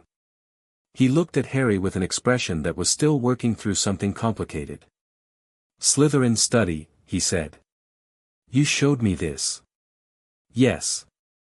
"Why?" Harry looked up at him from the chair. "Because you came to the library tonight instead of going to the common room, which means you already had questions that weren't going to be answered there. And because information that clarifies things is generally more useful than information that confirms what you already believe." He paused. "And because Slytherin built this castle with the intention that it would serve all 4 kinds of excellent people, not just one kind." Draco stood in the doorway to the eternal corridor. "I'll tell you what I hear," he said. "What seems relevant." "Thank you," Harry said. Draco left. His footsteps went up the corridor and faded.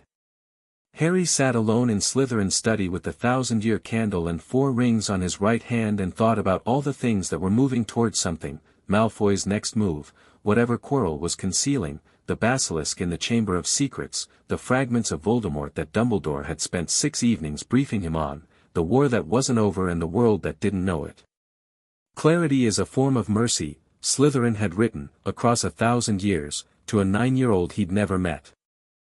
Harry pressed his palm flat on the old desk and felt the castle hum through the stone, vast and alive and patient, holding all its history and all its complexity and all the people in it.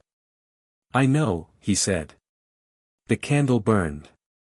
Chapter 5, King's Gambit. The thing about Quirrell became impossible to ignore on a Tuesday in November. Harry was in the corridor outside the defense classroom waiting for a lesson that Quirrell was now 12 minutes late to, which was not unprecedented. Quirrell had been late before, twice, with the apologetic fluster of a man juggling too many things at once. But 12 minutes turned to 15 and 15 to 18, and on the 19th minute a portrait on the corridor wall, a medieval knight who had been studiously ignoring Harry for the duration, said abruptly, "Third floor. Right corridor. There's something." Harry was already moving before the knight finished the sentence. He took the stairs 2 at a time and rounded into the right corridor and stopped. Quirrell was at the far end, pressed against the wall beside a door that Harry knew, the locked door on the 3rd floor that Dumbledore had mentioned at the start of term, the one the first years had been specifically told was off-limits. Except the door was open. Not broken open, opened, the way you opened a door with a key or a spell, deliberately, from inside or out. Quirrell was not going through it. He was standing very still beside it with his back against the wall and his face turned away from Harry, and even from 50 feet down the corridor Harry could see the quality of his stillness was wrong, too rigid, too controlled, the stillness of a man applying significant effort to remaining upright. Harry walked toward him. He covered half the distance before Quirrell turned, and the face that turned toward him was not Quirrell's normal face, the uncertain, stuttering, fussing with the turban face. It was Quirrell stripped of performance, pale and drawn and with the eyes of someone who had been having a very bad conversation with themselves for a long time. The second presence Harry had been watching for weeks was closer to the surface, visible the way something submerged is visible when the water level drops. "P. Potter," Quirrell said. Harry stopped 5 feet away. He looked at Quirrell and then at the open door behind him and then back at Quirrell, and the Slytherin ring pulsed once, sharp and clear, and what it communicated was not fear. It was recognition. "What's through the door?" Harry asked. "And nothing you should," Quirrell stopped. His jaw tightened. He was having a fight with himself and losing it in real time, and Harry watched it happen with the attention of someone who had been waiting for exactly this. "Quirrell," Harry said, not unkindly. "What's through the door?" The turban adjusted itself without Quirrell's hands touching it. The motion was wrong, too smooth, too deliberate, the motion of something that didn't know it should be pretending. Behind Quirrell's eyes the second presence surfaced fully for the first time, and Harry felt all 4 rings respond, not in alarm, not defensively. In recognition. Like something being correctly identified. "Go back to your dormitory, Potter." The voice was Quirrell's but the cadence was not. The stutter was entirely gone. "This doesn't concern you yet." "Yet is an interesting word," Harry said. "Go," said the thing wearing Quirrell's voice. Harry looked at the open door. He looked at Quirrell's hands, clenched, knuckles pale, the hands of a man fighting for control of his own body and losing by about 40%. He looked at the turban. "There's something behind your turban," Harry said. The corridor went very, very still. Harry took a step toward Quirrell. "Don't," said the not Quirrell voice, and the warning in it was real, not theatrical, not a bluff. The genuine warning of something that had survived circumstances that should have ended it, preserved in the body of a frightened man through the operation of a will that had never, in its whole history, accepted outcome as final. "I know what you are," Harry said quietly. He didn't say the name. He'd read enough to know that names had weight, and the weight of this name in an empty corridor at a time when nobody was coming was not useful information to establish. But he looked at the turban, and at the eyes behind Quirrell's eyes, and said, "You've been here since September, haven't you?" Waiting. The quality of the silence confirmed it. What are you waiting for? Harry asked. What I always wait for, said the voice. What is mine? There's nothing in this castle that's yours, Harry said, pleasantly and absolutely. The second presence surfaced fully. The temperature in the corridor dropped, not metaphorically, literally, Harry's breath clouding slightly in the air between them. Quirrell's body straightened to a height it hadn't stood at before, the posture of a different person entirely using a borrowed frame. Do you know what I am? The voice had dropped the last pretense of Quirrell. It was cold and precise and carried the quality of something very old that had never learned to measure its own power by comparison to anything because nothing had ever been an adequate comparison. Do you understand what stands in front of you? Yes, Harry said. And you are not afraid? No. A pause. Why not? Harry looked at the thing behind Quirrell's eyes and said, with the calm of someone stating a fact, because fear is appropriate when the outcome is uncertain.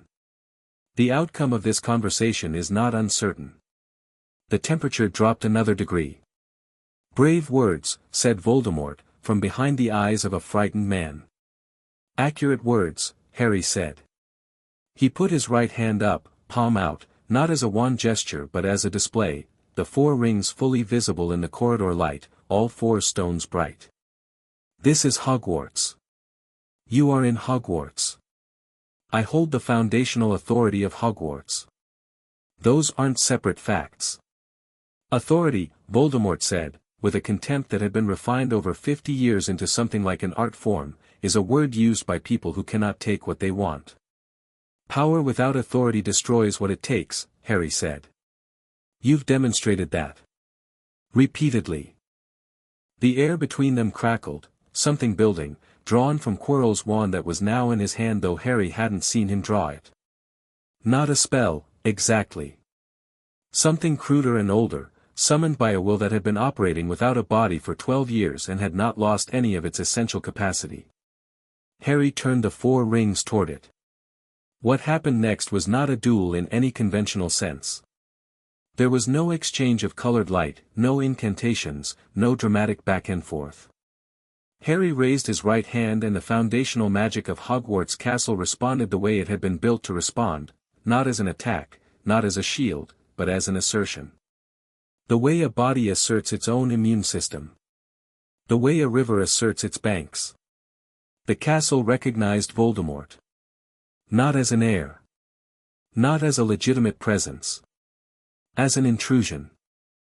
As the thing the wards had been built to exclude, not dark magic in general but this, specifically, the kind of possessing, parasitic, death by degrees diminishment that Slytherin's ward architecture had been designed against for 1,000 years, because Salazar Slytherin had, in his long and complicated life, encountered enough of what power without restraint produced to build its opposite into the stones of his greatest work. Quirrell gasped. The cold broke apart. Not suddenly, it fractured, the way ice fractured, along lines that had been there but invisible, the temperature rising by degrees back to a normal November corridor. Quirrell stumbled forward and caught himself against the wall, and Harry watched him come back, the real Quirrell, pale and sweating and blinking with the disoriented expression of someone surfacing from underwater. The turban was wrong. The turban was wrong in a way it hadn't been before, slipped, revealing at the edge something that Harry looked at and then looked away from, not in fear but in the deliberate choice of someone who had enough information and didn't need more right now. Quirrell, Harry said. Quirrell looked at him. His eyes were his own. Exhausted and his own, full of something that had been living in there alongside something else for long enough that he couldn't entirely separate his own fear from the imposed one. I need you to do something, Harry said. Right now, while it's suppressed. I need you to go to Dumbledore's office and knock on the door and stay there. Don't go anywhere else. Don't let anyone tell you to go anywhere else. Quirrell stared at him. It can't speak to you clearly right now, Harry said. The castle's ward is suppressing the link. You have, I don't know how long. Minutes. Go now. Quirrell moved. He moved with the desperate urgency of someone who had been waiting for exactly this window and had not been sure it would ever come, and he went up the corridor at a pace that was not quite running because his body wasn't fully his own and running was beyond him, but it was as fast as he could manage, and he turned the corner and was gone. Harry stood in the empty corridor. He looked at the open door. He looked at his right hand. He thought about what he had just done and what it had cost and what it hadn't. He was slightly cold. Not from the temperature, from the effort of directing the castle's foundational response, which was not like casting a spell. It was more like opening a very large valve and then holding it open with your own physical strength while something very heavy pushed against it from the other side. He was not hurt. He was tired in the specific way that told him there was a limit somewhere in that direction that he had not reached tonight but had gotten closer to than he'd been before. He filed this as useful information. He closed the door to the third-floor corridor, because it was a door that should be closed. Then he went to find Dumbledore. He arrived at the office 2 minutes after Quirrell, who was sitting in the chair on the visitor's side of the desk looking like a man who had been through a very long war and was looking at the possibility of it being over with the fragile disbelief of someone who doesn't trust the ceasefire yet.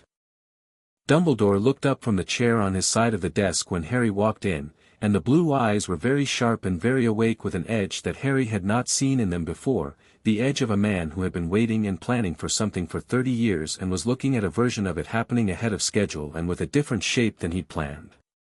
"Sit down, Harry," he said. Harry sat. "Quirrell has told me what happened," Dumbledore said. "The broad shape of it." He looked at Harry. "Tell me the rest."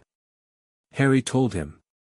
Precisely, in order, without editorializing, the same way he'd have filed any other piece of information, what had happened, what had been said, what had been done and what effect it had. When he finished, Dumbledore was quiet for a long moment. "The castle suppressed the connection," he said finally. "The Slytherin ward architecture," Harry said. "It was built against this specific kind of possession. I didn't create it. I just opened the response." "Opened," Dumbledore repeated. "Directed is perhaps more accurate. The castle already knew what was wrong. The instruments didn't have the authority to respond until," Harry looked at his right hand, "until the heir authorized it." Dumbledore looked at the rings for a long time. "The ward architecture has been in place for 1,000 years, he said quietly. "In all the centuries since Salazar Slytherin built it, in all the dark periods of wizarding history, that specific ward has never activated." He paused.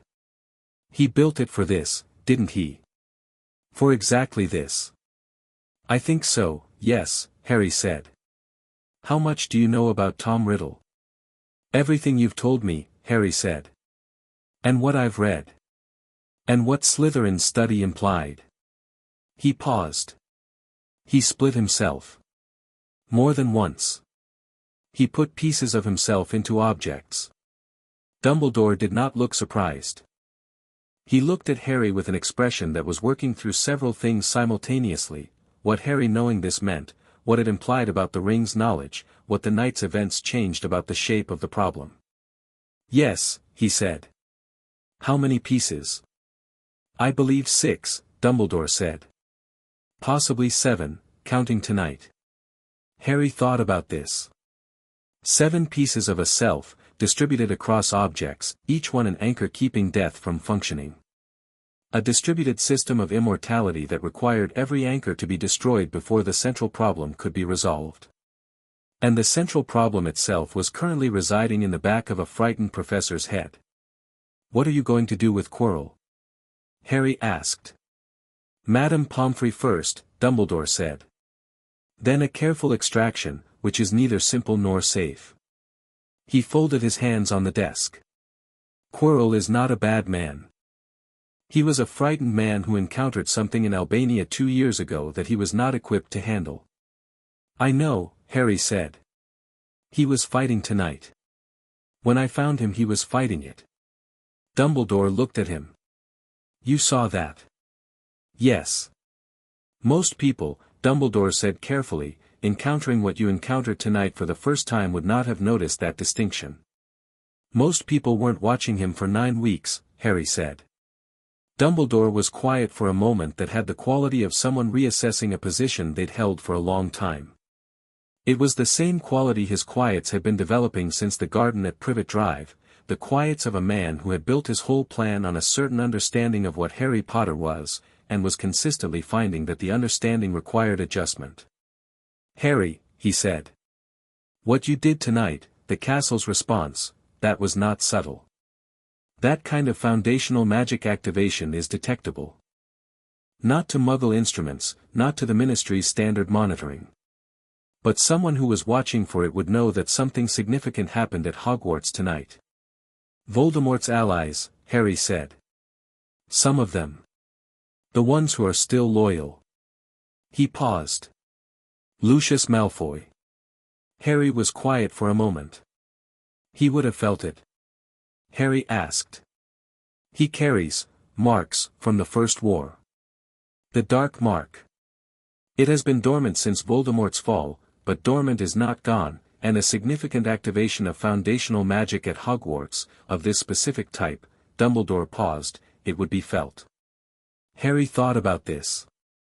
Draco's father, feeling something move through an old wound on his arm at whatever hour of the night it was now. Standing somewhere in Wiltshire wondering what it meant. Making calculations. "He'll accelerate," Harry said. "Yes. His next move, whatever he was planning, it moves forward." "I believe so." Harry sat with this for a moment and then said, "Tell me about the other anchors. The ones that still exist. I need to understand the whole problem, not just tonight's piece of it." Dumbledore looked at him across the desk, this 9-year-old who had just suppressed a piece of Voldemort using 1,000-year-old ward architecture and was now asking for a full briefing on the Horcrux network with the calm of someone who intended to do something useful with the information. "I will tell you everything I know," Dumbledore said, "on one condition." "What condition?"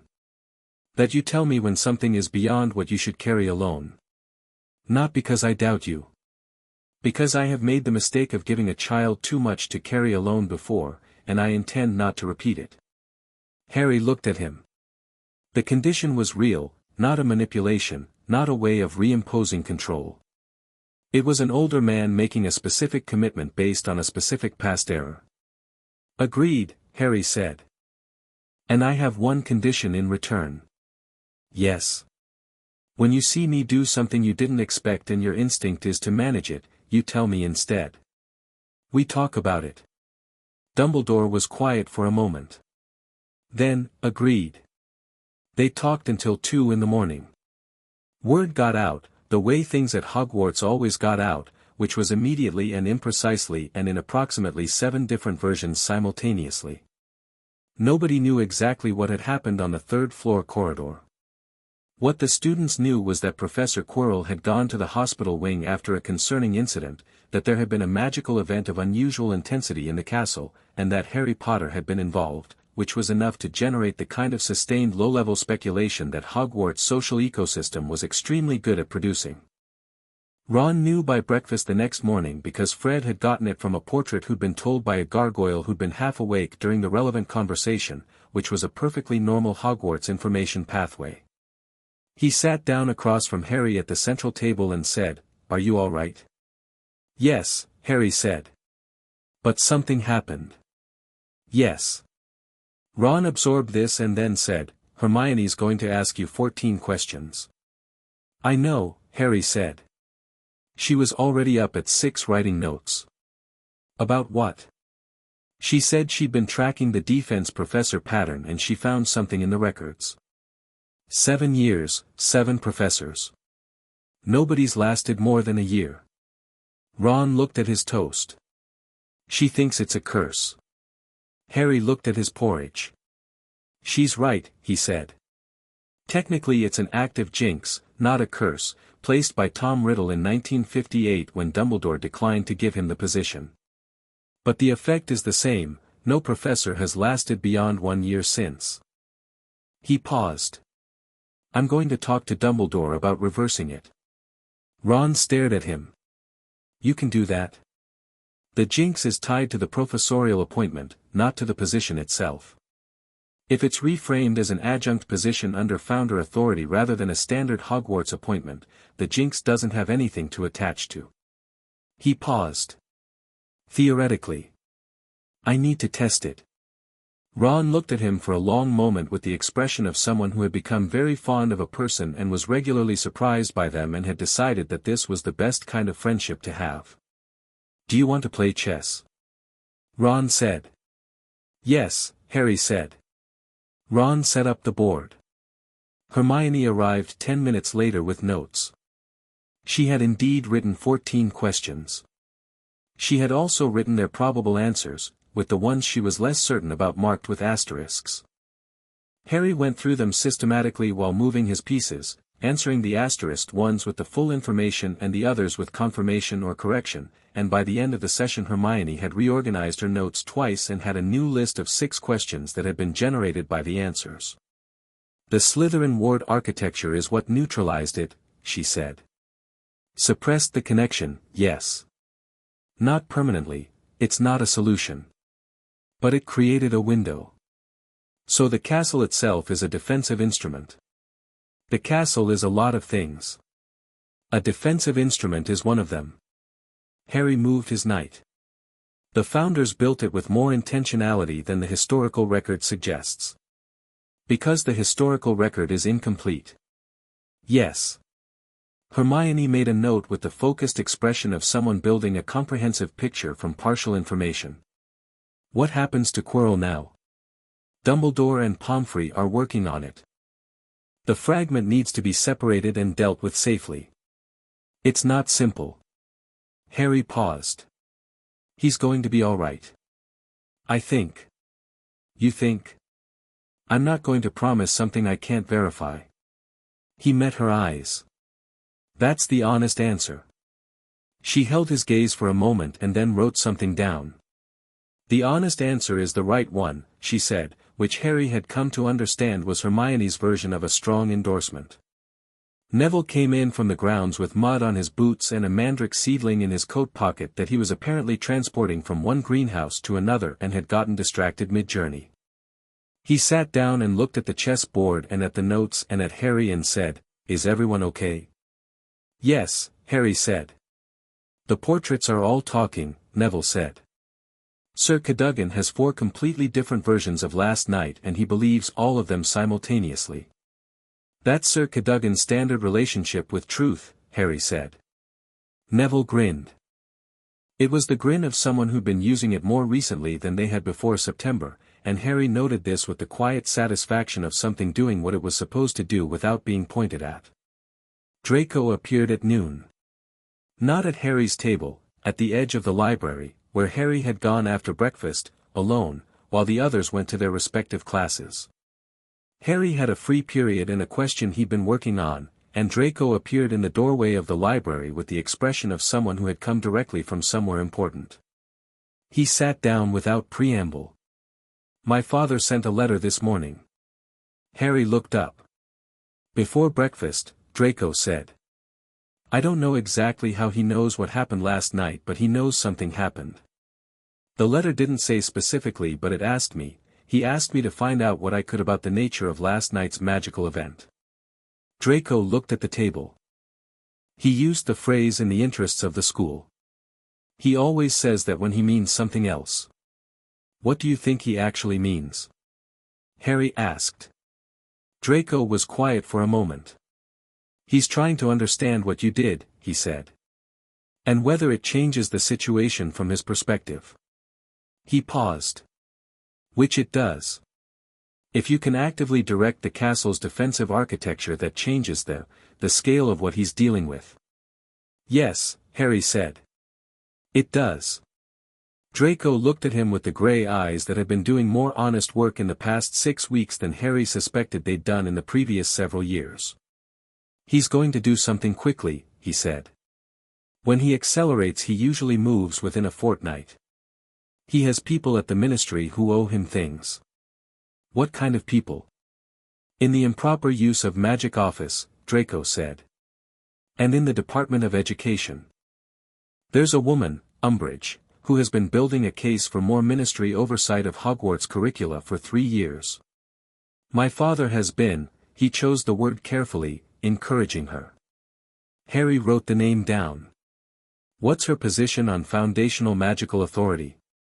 She doesn't believe it exists, Draco said. She believes the ministry is the supreme authority over all magical institutions in Britain. The idea that something could predate and supersede ministry jurisdiction is, he shook his head slightly, she finds it genuinely offensive on a philosophical level. It's not a political position for her, it's almost a conviction. Harry thought about this. Umbridge was a different category of problem than Malfoy. Malfoy was strategic, which meant he could be anticipated.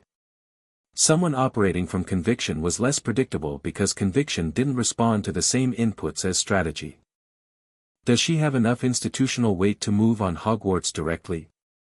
Harry asked. Not yet. She's mid-level. But she's been positioning herself. Draco paused. My father supports her positioning. How? Socially. In ministry circles. He vouches for her. Another pause, and in this one something flickered in Draco's expression that was neither comfortable nor dishonest. He has a lot of vouching capacity. I know.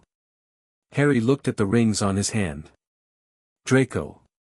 If your father moves on Hogwarts through ministry channels, through an oversight mechanism or an educational review or any kind of formal intervention, I am going to respond under the Charter.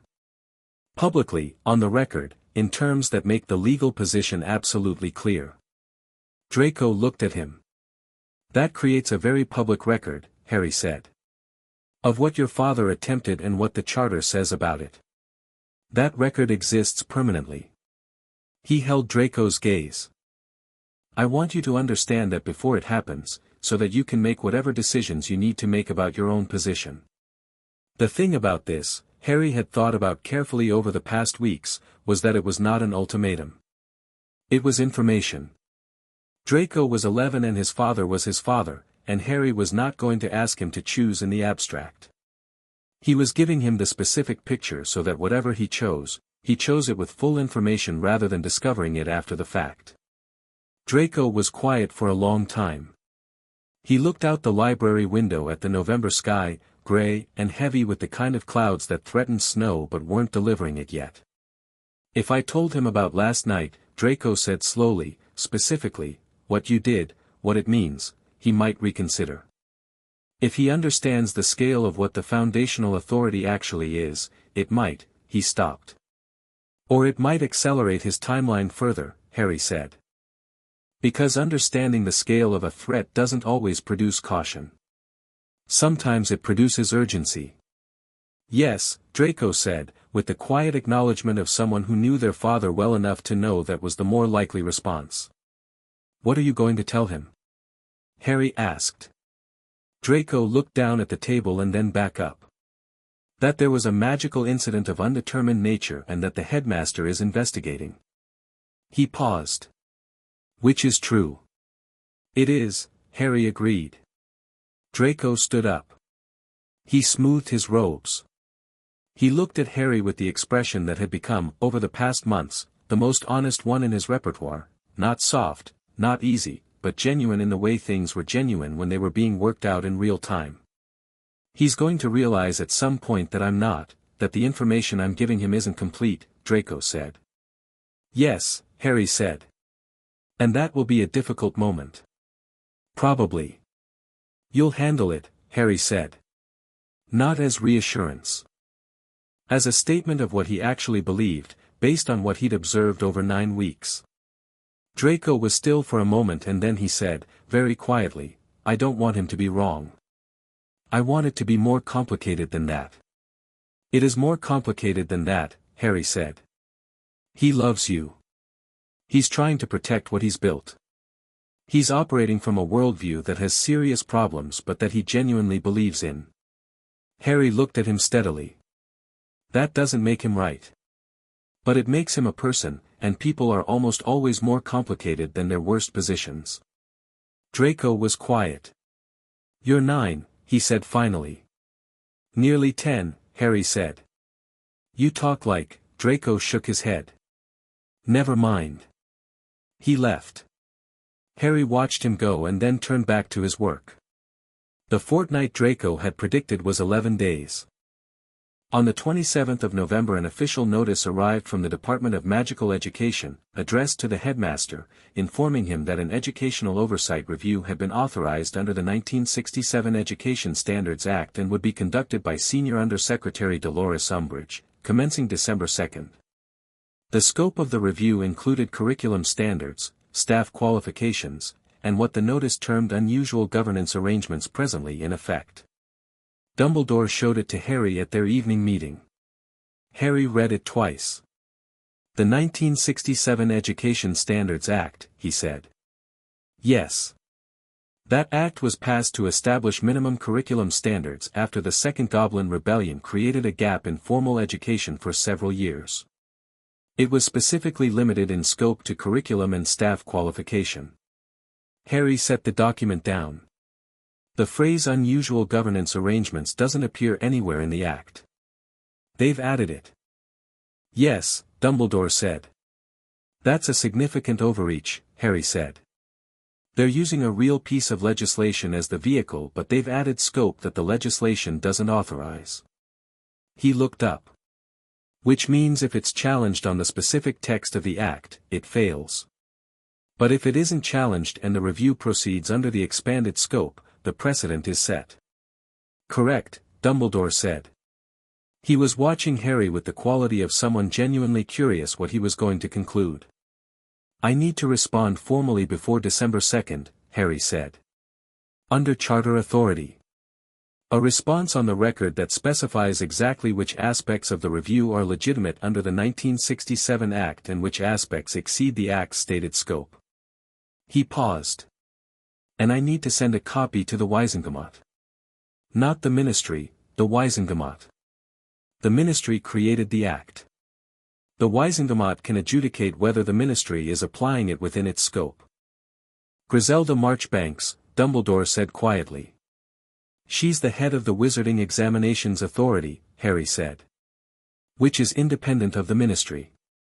She can receive a formal query and refer it to the appropriate Wisengamot committee without it going through Ministry channels first. Dumbledore looked at him across the desk. You have given this some thought. I've been thinking about it since October 15, Harry said. I knew the next move would come from the Ministry rather than the board. The question was the vehicle. A moment of genuine quiet. The instruments on their shelves spun and clicked in their altered rhythms. The sorting hat sat on the shelf and said nothing, which meant it was listening. I'll draft the response tonight, Harry said. Can you have it checked legally before tomorrow morning? I know someone, Dumbledore said, with the slight smile of a man who knew very many people. Yes. Harry drafted it that night at his desk, with the fire going and the rings bright in the firelight. He drafted it cleanly, no rhetorical flourishes, no anger, no performative authority. Just the citation of the 1967 Act's actual scope, the specific phrases in the notice that exceeded that scope, the charter provisions that governed any Ministry engagement with Hogwarts foundational arrangements, and a formal declaration that the review's expanded scope was being challenged under those provisions. He signed it, Harry James Potter, heir to the founders of Hogwarts, under the Charter of Foundation. It was the first time he'd used the full formal title in writing. He looked at it for a moment. It did not feel presumptuous. It felt accurate. He added a personal note at the bottom for Marchbanks, I believe the Wisengamot Education Committee should see this before December 2. I would appreciate your guidance on the appropriate channel. He sent it with Pallas, who had been staying in his room with the comfortable permanence of a bird who had made a decision. December 2 came. Umbridge came with it. Harry had been told about Umbridge in general terms by Draco, and had done additional research since. He had formed a picture. The picture was of a woman who was effective in the specific conditions of institutional hierarchy, skilled at working upward within a system, at accumulating authority through small incremental steps, at using the language of policy and procedure to achieve ends that policy and procedure couldn't be seen to be achieving directly. The picture was fairly accurate. She was short and pink and smiled in the way that things smiled when the smile was load-bearing, when it was doing structural work that had nothing to do with warmth. She arrived with 2 ministry assistants and a clipboard and the pleasant efficiency of someone who had been authorized to do something and was going to do it before anyone could find a reason to stop her. She had not anticipated the Weisengamot letter. It had arrived at the ministry the previous day, routing through Marchbanks to the Weisengamot Education Committee with the speed of something that had been handled by a woman who knew exactly which channels moved fastest. The committee had responded overnight with a formal hold on the expanded scope of the review, pending jurisdictional clarification. It was not a refusal, the ministry could still conduct the curriculum and staff portions of the review, which were legitimately within the Act's scope. The unusual governance arrangements portion was on hold. Umbridge received this news in the entrance hall of Hogwarts, from an owl that arrived at 8:43 on December 2, 17 minutes after she walked in. Harry was in the entrance hall. Not by accident. He watched her read the letter with the same quality of attention he brought to everything, and what he saw was interesting, not a woman whose plan was destroyed, but a woman whose plan had been moved to harder ground, who was recalibrating with the speed of someone who had done this before. The smile did not falter. The clipboard did not lower. She folded the letter and put it in her bag and looked up. She found Harry. "You must be Mr. Potter," she said, in a voice like pink icing, sweet and slightly too thick. "Yes," Harry said. "I've been looking forward to meeting you." The smile. "Your situation is very interesting." "Thank you," Harry said. "Yours as well." A beat. The smile adjusted by 2 degrees. "I wonder if we might have a conversation. Just the 2 of us. I find that so many misunderstandings arise simply from a lack of direct communication." "I agree with that principle," Harry said. "Where would you like to talk?" She looked around the entrance hall with the assessment of someone choosing territory. "Perhaps somewhere quiet. The headmaster's office seems rather, there's a small room off the library," Harry said. "I've used it for meetings before. It's quiet." They walked there together. Umbridge moved with the particular gait of someone who was managing their own energy very carefully, economical, contained, conserving herself for what she decided was the real proceeding. The small room had a table and 4 chairs and a window onto the November grounds. Harry sat and Umbridge sat across from him and put her clipboard on the table between them, and the smile was present and the eyes behind it were doing their own assessment. "Mr. Potter," she said. "I want to be very direct with you." "Please," Harry said. "The Ministry of Magic has a responsibility to ensure that all magical institutions in Britain maintain consistent and appropriate standards. That is not a political position. It is a legal mandate." She folded her hands. "The Weisengamot letter is a procedural matter that I respect entirely. The jurisdictional question will be resolved through the appropriate channels. But I want you to understand that the Ministry's interest in Hogwarts is not adversarial." "I believe you believe that," Harry said. The smile paused. "You genuinely believe the Ministry's oversight role extends to foundational magical governance," Harry continued. "That's not a strategic position for you, it's a conviction. I respect that it's a conviction." He paused. "But convictions can be wrong. Sincerity doesn't determine correctness."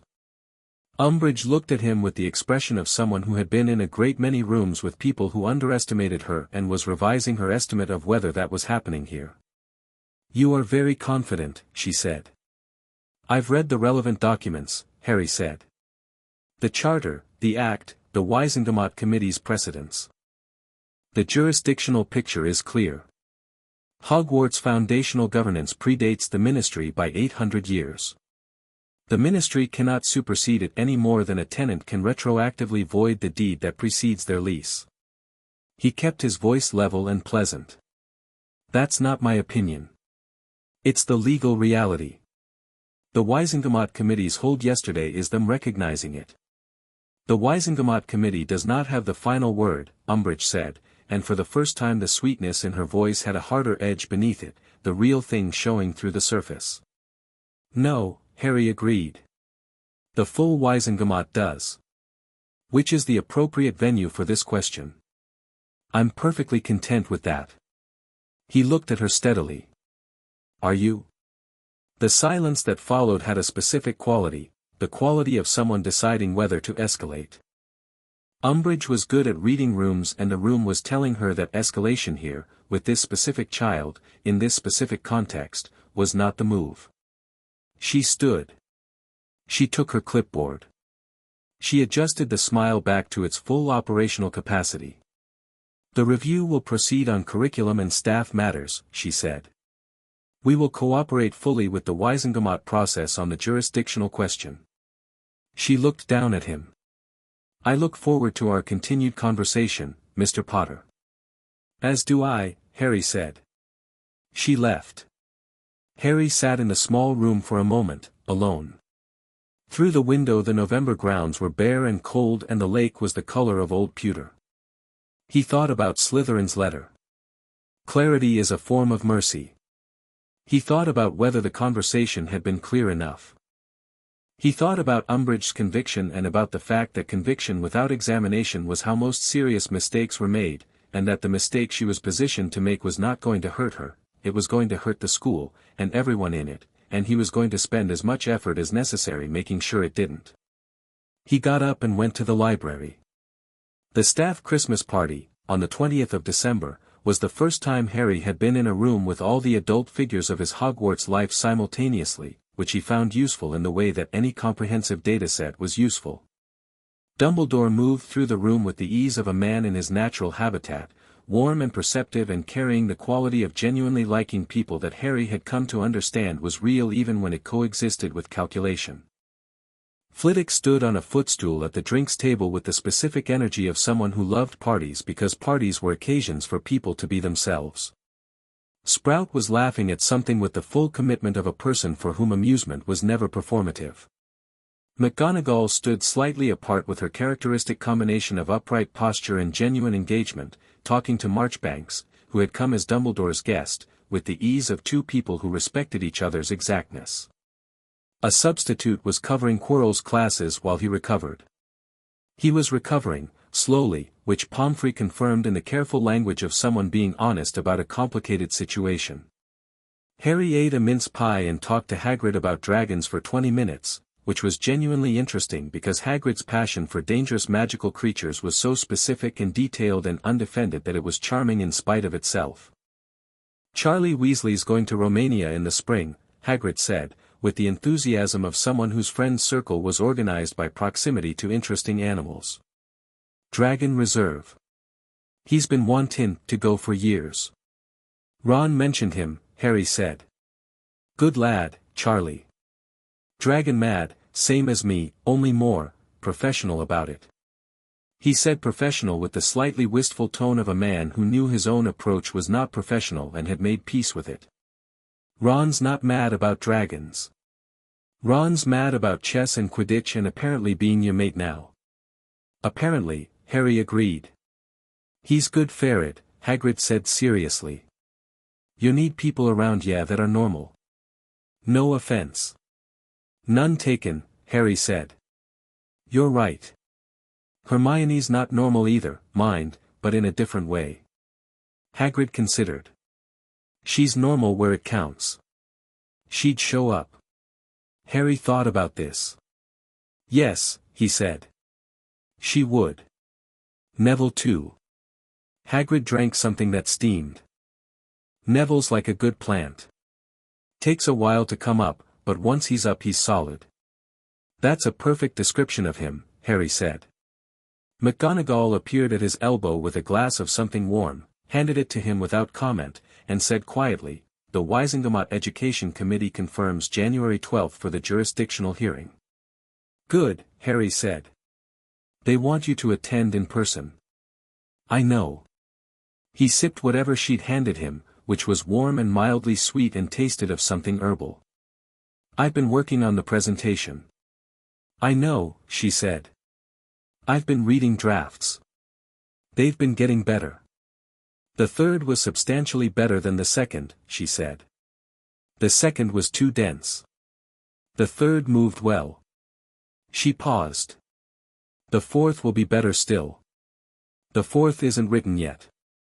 No, she agreed. Hence it will be better. Harry looked at her.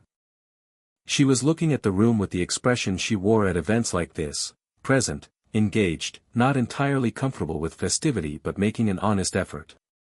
He thought about the first morning in his room, the chocolate cake with 9 candles, the quiet that had been its own kind of warmth. "Professor," he said. "Yes. Thank you. For all of it. Since Surrey." She turned to look at him with the expression that had started as assessment and arrived somewhere considerably more than that, and said, "You don't need to thank me for doing what was correct." "I know," Harry said. "I'm thanking you anyway." She was still for a moment. Then she said, in a voice she kept level and even, "You are very welcome, Harry." They stood together in companionable quiet while the party moved around them. The Wisengamot hearing on January 12 was, compared to the Board of Governors meeting, a considerably larger room with considerably more people in it, which meant considerably more uncertainty about how it would go. The Education Committee was 7 members, presided over by Marchbanks, and the ministry representatives included Umbridge and 2 colleagues from the Department of Education and a legal team of 4. Harry attended with Dumbledore and McGonagall. He wore his school robes. He had the charter text, the relevant legal precedents, and his prepared presentation on cards he'd written himself in the neat small handwriting he'd developed at Privet Drive out of the necessity of fitting as much as possible on every available inch of paper. He presented for 22 minutes. He was concise and specific and cited everything. He did not perform confidence, he simply had it, the way he had it in every room, because confidence in Harry's case was not a posture but a function of preparation and clarity. He answered every question the committee asked with the same quality of attention he'd given the board, and when Umbridge's legal team pushed back on 2 points he pushed back in return with the specific text and the precise precedent and the reason the distinction mattered. It was not a debate. It was a presentation of what the document said, and what they meant, and why the ministry's expanded interpretation of the 1967 Act exceeded the Act's stated scope. The committee deliberated for 40 minutes. They returned a finding that the unusual governance arrangements portion of the educational review fell outside the ministry's jurisdiction under the 1967 Act, and that any future ministry engagement with Hogwarts foundational governance would require specific Wisengamot authorization via primary legislation rather than departmental policy. It was, as these things went, a complete and permanent finding. Not a stay, not a hold. A determination, on the record, in the Wisengamot's own records. Outside the chamber, in the corridor, Dumbledore stood beside Harry and said nothing for a moment. Then he said, "Well done." "It was the right argument," Harry said. "Having the right argument is the beginning," Dumbledore said. "Making the room hear it is the work. You did both." He paused. "Your mother would have been," he stopped, and started again. "She would have been exceptional at exactly this. The precision of it. She had the same quality." Harry was quiet for a moment. "Sprout said she looked at everything before deciding how to help it," he said. "She did," Dumbledore said. "She always did." They walked back up the ministry corridor, and at the far end of it Harry could see Umbridge in conversation with her legal team, the clipboard present, the smile recalibrated, already working on what came next. She looked up as Harry walked past and their eyes met briefly and she gave him the smile and he gave her a polite nod and they both understood exactly what the other understood. Draco was in the entrance hall when Harry got back. He had clearly been waiting. He was standing with his back against the wall in the specific position of someone who had positioned themselves where they could see the main doors without looking like they were watching the main doors.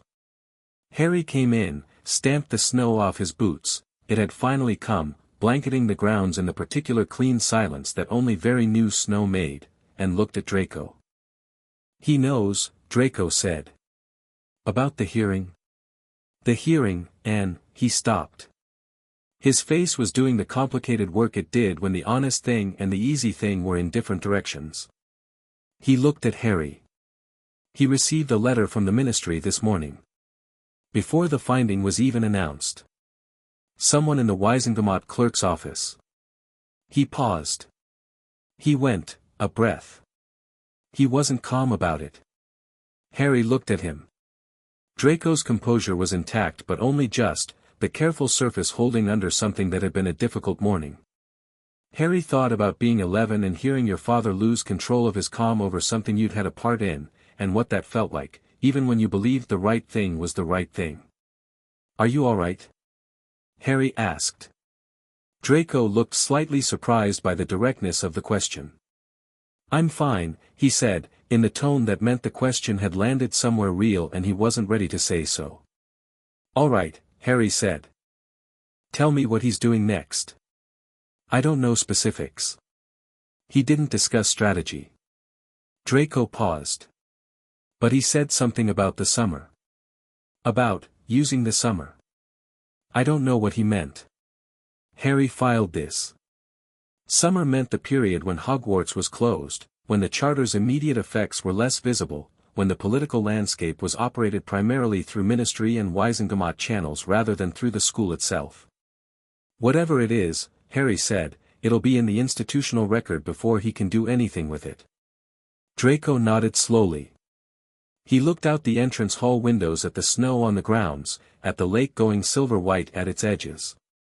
"Potter," he said. "Harry," Harry said. Draco looked at him. "Harry," he said, and it came out somewhat less naturally than it would eventually, but it came out. "My mother," he stopped, organized himself. "My mother asked who you were. After the board meeting. I told her, some of it." He paused. "She said you sounded like someone who read the room before deciding what to do in it." "That's high praise," Harry said. "For her, yes." Draco looked at the floor briefly, then up. "She's not, she doesn't agree with everything my father does. She's quieter about it than anyone outside the family knows." Harry thought about the woman Draco had described in Slytherin's study, serious about magic, serious about craft. A Slytherin in the proper sense. Watching her husband build something over 15 years that Slytherin himself would have found philosophically objectionable. "She sounds like someone worth knowing," Harry said. "She is," Draco said simply. They stood in the entrance hall while snow fell outside on the grounds of Hogwarts, and the castle hummed its deep and patient hum around them, and 4 rings caught the cold grey light of a January afternoon. "He's not going to stop," Draco said. "I know," Harry said. "And you're not," Draco looked at him. "You're not going to stop either." "No. So this goes on for a while." "Yes," Harry said. "It does." He looked at Draco steadily. "But the record is clear now. Everything he tries from here goes into the record alongside the charter and the Wisengamot finding and everything else that already exists. Every move he makes is a move against an established and documented position." He paused. "That's not nothing." Draco was quiet for a moment. "No," he said. "It's not." Harry looked out at the grounds. The snow was still coming down in the slow deliberate way of snow that intended to stay, covering the path to Hagrid's hut, blanketing the Quidditch pitch, settling on the surface of the lake where it melted immediately at the edge and built up further out. The castle rose above all of it, its towers high in the grey sky, its lights beginning to warm in the early January dusk. He put his right hand against the stone wall of the entrance hall and felt the castle recognize the touch, the same recognition it had given him since the first morning, the recognition of something choosing rather than being assigned. The rings pulsed against his palm, for slow beats. He was 9 years old and a Supreme Lord and a student in the first year at a school he'd been attending for 4 months, and his best friends were a chess-obsessed redhead and a girl who was currently reading the Charter's complete appendices for fun, and his most complicated ally was an 11-year-old Slytherin with a difficult home situation, and his most powerful institutional opponent was a man who had spent 15 years building something that Harry had dismantled in the space of 1 board meeting and 1 Wisengamot hearing and was going to have to keep dismantling for the foreseeable future. And somewhere in the castle, in the body of a recovering professor, a fragment of the thing that had killed his parents was being carefully separated from its host, and 6 other fragments existed somewhere in the world attached to objects he didn't yet know, and the war that people thought was over was not over, and he was going to need to understand all of it well before he was 11. It was, by any reasonable measure, a great deal. Harry looked up at the castle and at the snow and at the grey Scottish sky and felt the certainty that had settled in him in the underground chamber beneath Privet Drive, standing at the plinth with 4 rings warm on his fingers, the feeling of a key in the right lock, of a sentence arriving at its word, of something that had been misplaced for a very long time being exactly where it was supposed to be. He had work to do. He was going to do it. "Come on," he said to Draco. "Hermione will have dinner covered in notes and I promised Ron a rematch." Draco looked at him. The grey eyes had the expression they had when he was deciding whether something was undignified and deciding it wasn't. "Fine," he said. They went in. Behind them, the heavy doors of Hogwarts closed against the January cold, and inside, the castle carried all its history and all its people and all its ancient, patient, waiting purpose forward into the night. 4 points of light on one right hand, gold, amber, blue, silver green, burning steady as the castle's own fires. The king was in his hall. The work was just beginning.